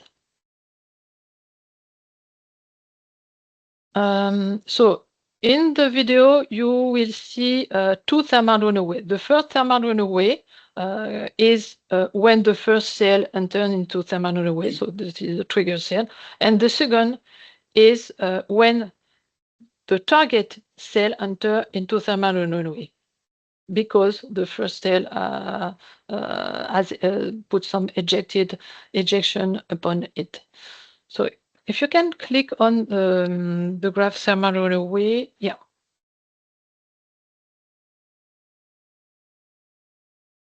So this is the X-ray imaging during the test. So here you can see very quickly the first thermal runaway of the triggered cell. That there is an ejection of the operculum of the jelly rod, and then it propagates to the second cell, and the second cells enter into thermal runaway with many hot toxic gas and particle generation. So here you really have the proof of the need to study safety even in solid state battery. So in the next slide, I'm going to focus on what we have done during SPINMATE. So during SPINMATE, for the moment, we have very small cells, and we have tested it in two major safety tests. So the first test is a test in a closed arc equipment, which is an accelerator rate calorimeter. For each test, the cell is initially fully charged and put at 25 degrees and completely compressed, like in the performance test. So the accelerating rate calorimeter is a closed equipment. You can see the picture on the left, and you put the cell inside. And on the graph in the middle, you can see the evolution of the temperature that is applied to the cell during the test. So the principle is to increase step by step the temperature and to look at how the cell reacts. If the temperature of the cell is stabilized, then it means that it has not entered into thermal runaway. If it enters into thermal runaway, then the temperature of the cell suddenly increases very, very sharply, and then the test is stopped. When you look at the graphic, you can see that here we have increased the temperature of the cell step by step up to 2050 degrees, and there is no thermal runaway that has happened. So you have the picture of the cell after the test on the right. So the varnish is melted, but there is no explosion and no visible trace of fire of the cell. So it is quite good for this test. Then we have made a second test on the next slide. In this test, we still increase the temperature from 10 degrees up to 250 degrees approximately, and we also look at what's happening. This test is different because it is not in a closed chamber, but in this test, what is interesting is that we have put many cameras, high-speed cameras, to have a look and a visual demonstration of what's happening. During this test, we have seen, thanks to the camera, that there was some small perforation of the pouch envelope, because, of course, when you hit the cell, the internal pressure increases, and the cell is swinging. So some very small and a few fumes have appeared during the test, but at the end, also no explosion and no fire. So you have a picture also of the cell at the end of the test on the right side. The zigzag is just the heating wire for this test, but you can see that the cells looks quite good. So as a conclusion for this abusive testing during SPINMATE, we have observed during our test some swelling of the cells, which is quite normal. We have seen that there were a very few holes around the edge of the envelope sealing. Sometimes some fumes, but the volume were quite limited. And just the aspect, the visual aspect of the cell externally, the varnish was melted, but this is normal. This is because of the heat.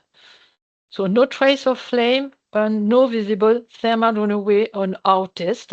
So this is quite good results.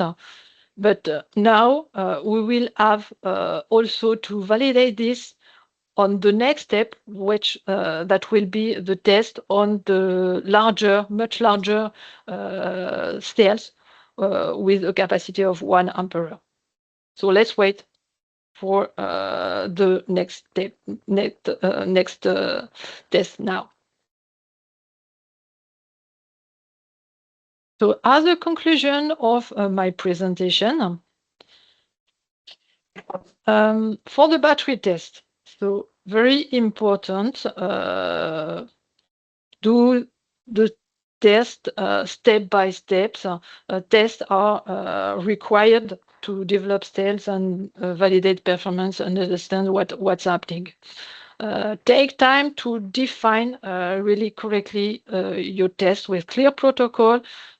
Sometimes you will have to develop some very specific test equipment, and for safety tests in particular, we need dedicated facilities. For solid-state battery, we have seen that the safety is not systematically guaranteed, so it is very important also to test it. For SPINMATE, we have validated it on the small cells, so results are very promising, and now we'll have to confirm that on the much larger cells. So thank you very much.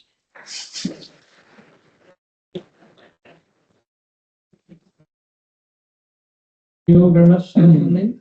And now we can proceed to the last presentation of today for the sustainability and battery innovation. Please welcome Inês Ribeiro from INEGI. So, as a processes and product engineer, Inês is a battery sustainability researcher in INEGI, specializing in assessment of battery technologies, applying LCAs and economic evaluation methods to support the development of more sustainable and competitive battery systems, enabling R&D to make informed design decisions.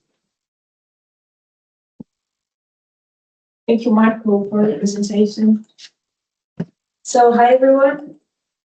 Marco already presented me. So today I'll be talking with you regarding sustainability and battery innovation.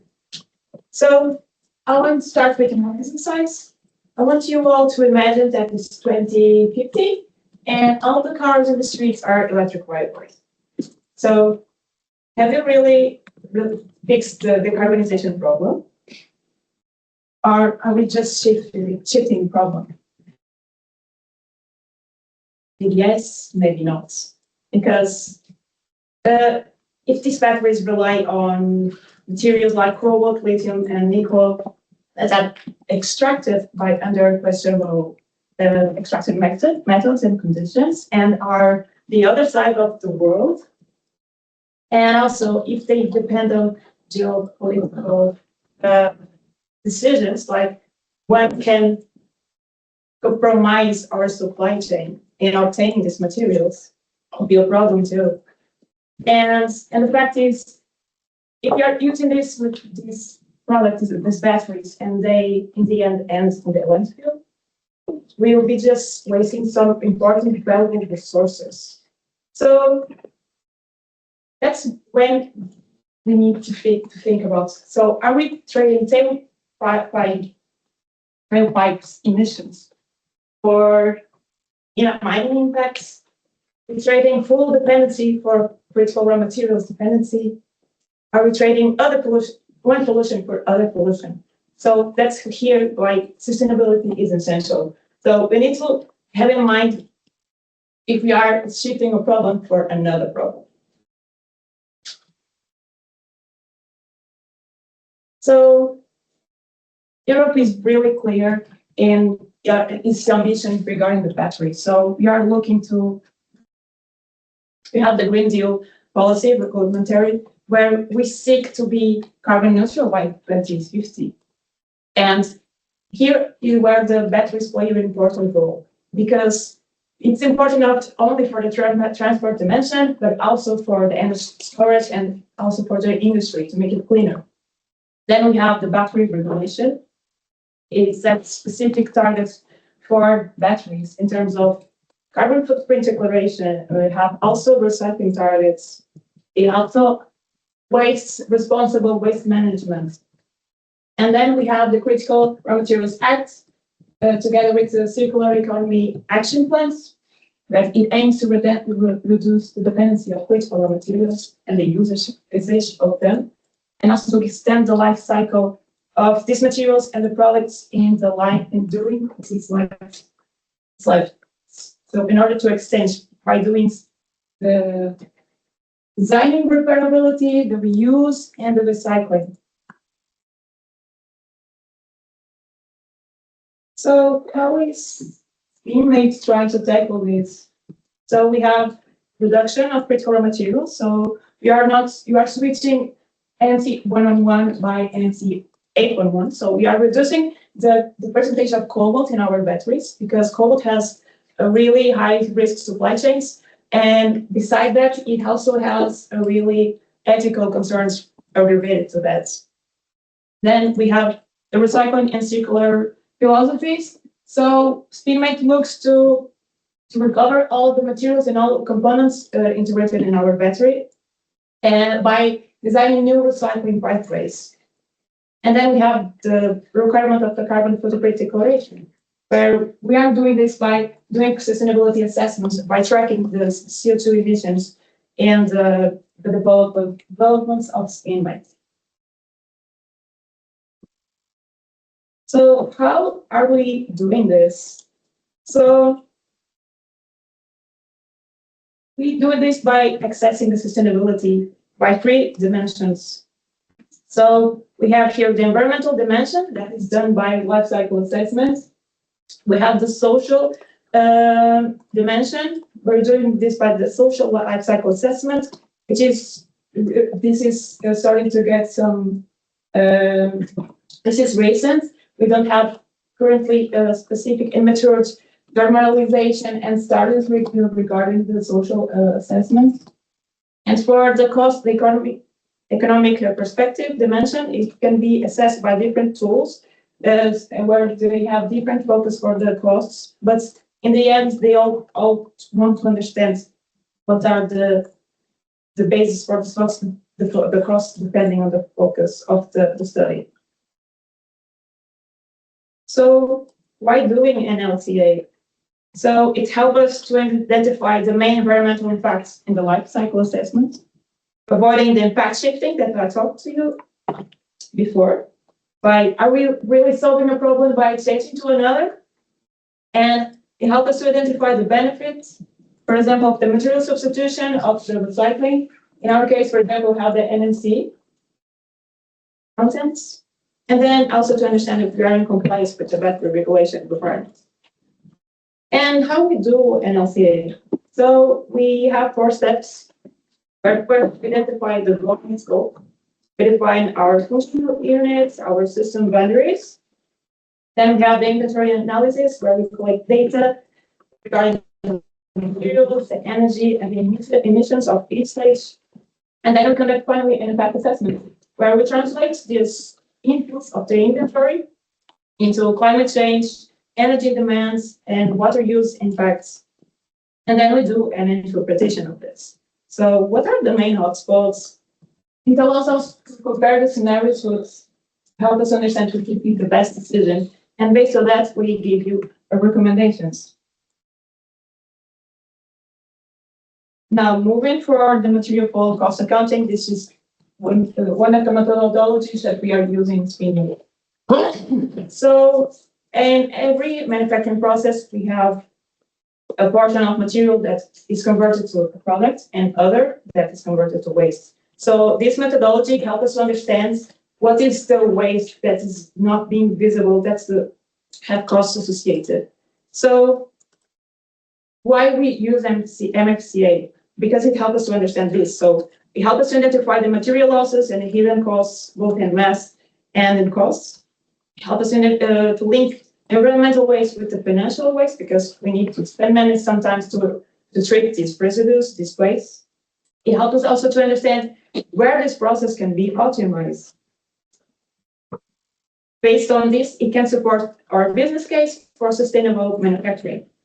And how are we doing this? We also have 4 steps where we also define a quantity center, where we map each product production step, every material, and where materials are processed and transformed. And then we do a track materials growth, which is with a data collection of where we collect the materials, energy, and systems costs associated to each of quantity center. And then we classify these outputs by separating these positive products and the waste, which are the material losses in terms of waste, emissions, and scrap. And then we calculate them. So we allocate the full production costs proportionally across the products and the losses, making true costs of waste being explicit.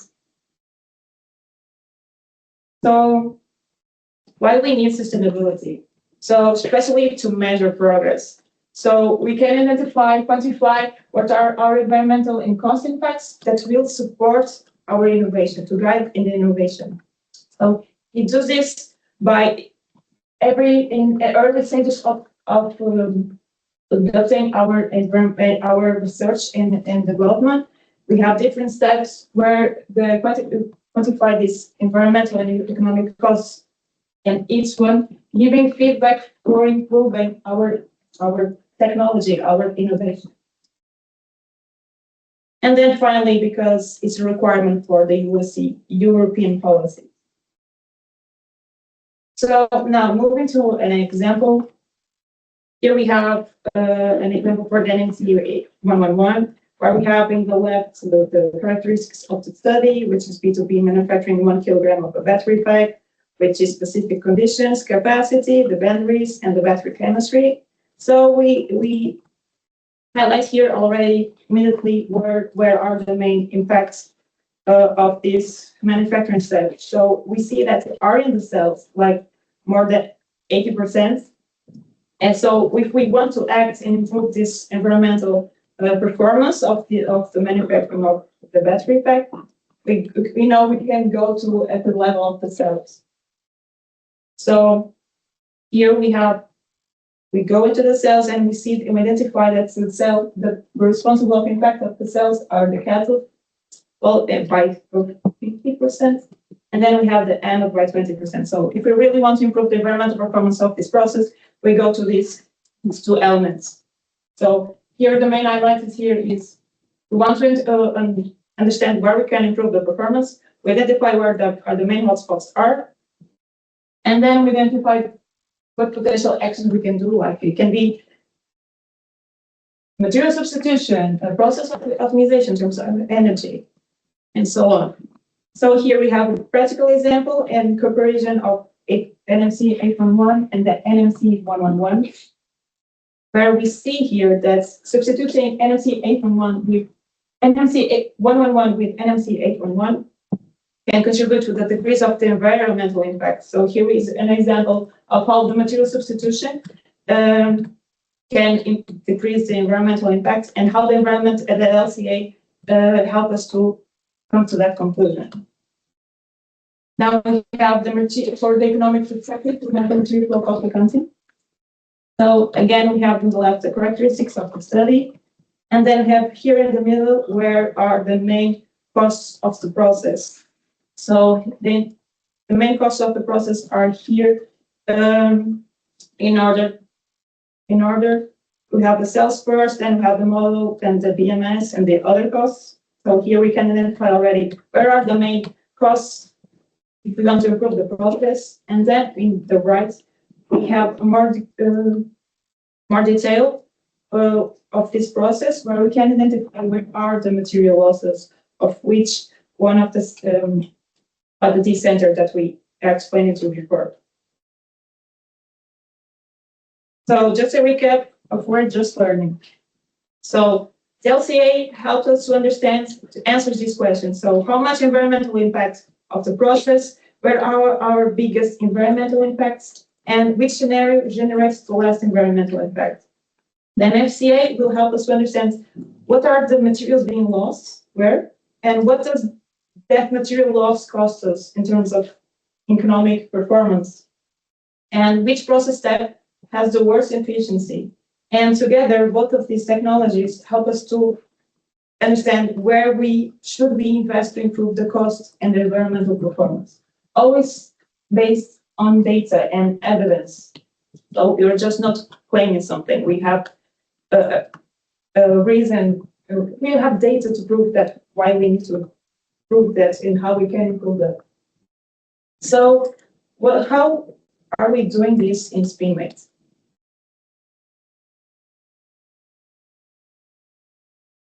So we do this in 5 steps. We measure extract this data periodically with partners in different moments of the project in terms of mass and energy flows, inputs and losses. Then we conduct an assessments and we identify the environmental and the cost hotspots. We quantify where the material losses are in terms of mass and euros. We compare these results against the baseline. This could be the NT 8111. For example, for our example, it could be 111 and 811. And then we should check if we have the bird shifting, because improving one stage while quietly worsening another is not progress. And then we interpret these results and provide it and communicate to partners. So we share these findings in a structure in targets. So not just segregated numbers for the whole consortium, but specific and actionable insights for each partner and for each of their process.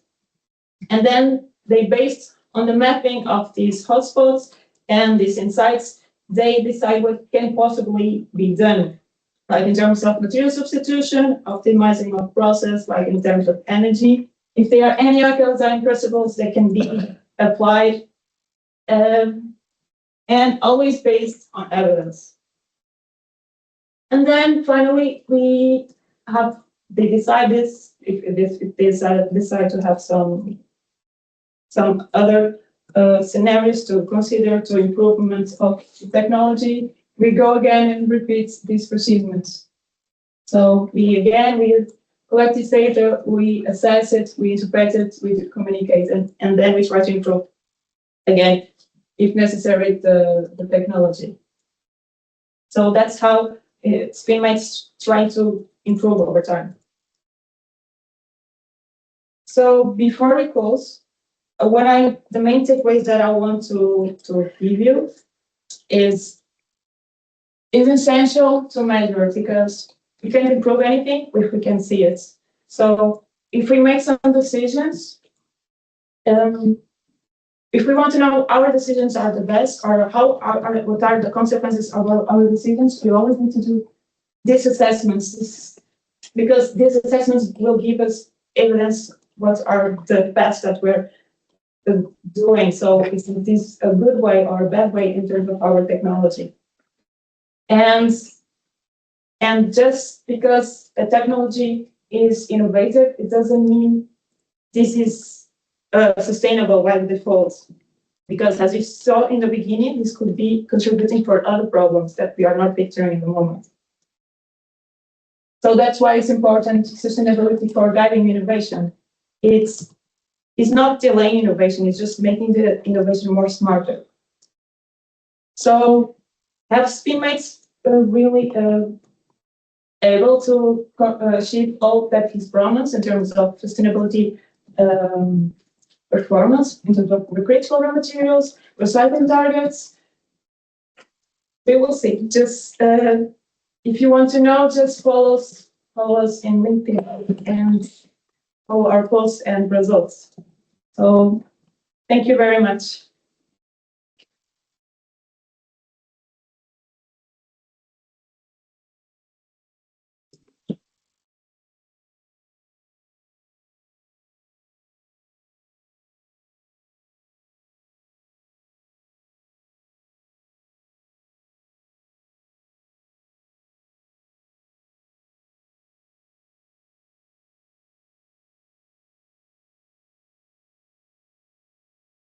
Okay, and now with this, we've our presentations, the training sessions. So I'd ask if the partners here or the others has any questions. They're both for Annelien online and Ines here. Any comment or questions for particularly for Annelien regarding batteries testing? I don't know if any partner would like. Yes. I have a question regarding the safety part. The first test which you showed, Annelien, on the thermal faster thermal runaway for all solid state battery. Can you do what kind of electrolyte is that, and what do you think is the reason for the faster propagation in the all solid state battery?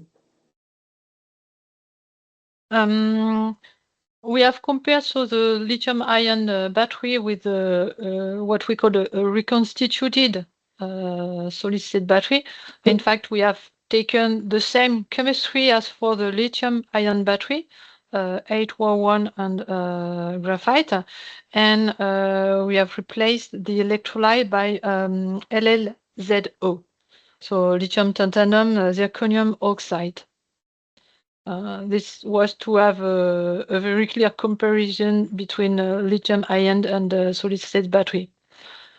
After and the cells had also the same capacity.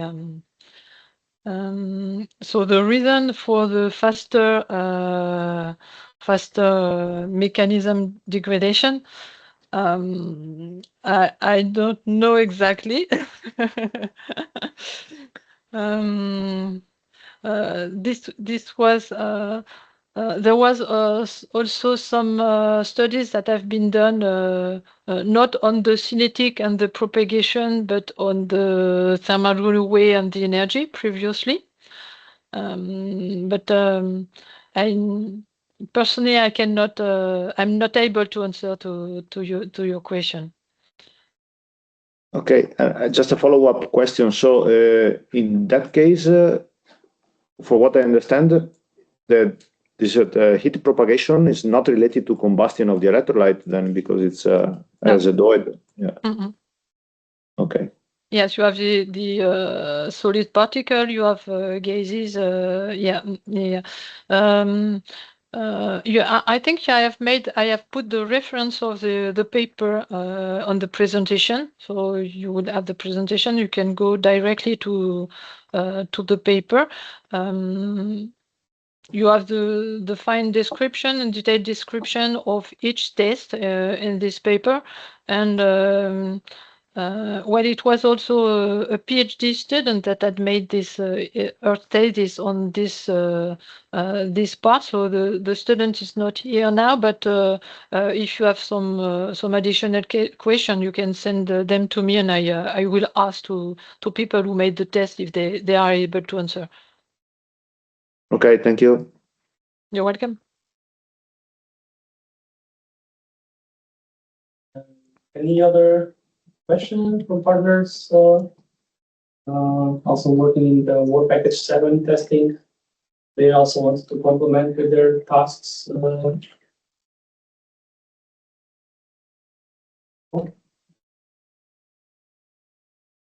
They also stand for the energy presentation. Is there any question to Ines on the LCA and LCA?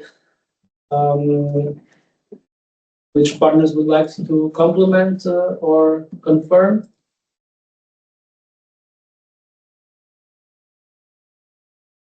Laurent, I don't know if you, as an end user, if you'd like to comment on this maybe LCA environmental priorities or be conducted here in SPINMATE, but maybe taking a broader vision for the electric vehicles. I would like to complement here.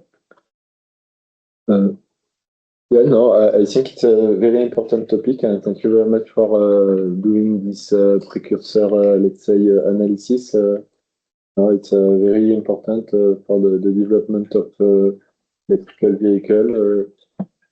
Yeah, this is my comment.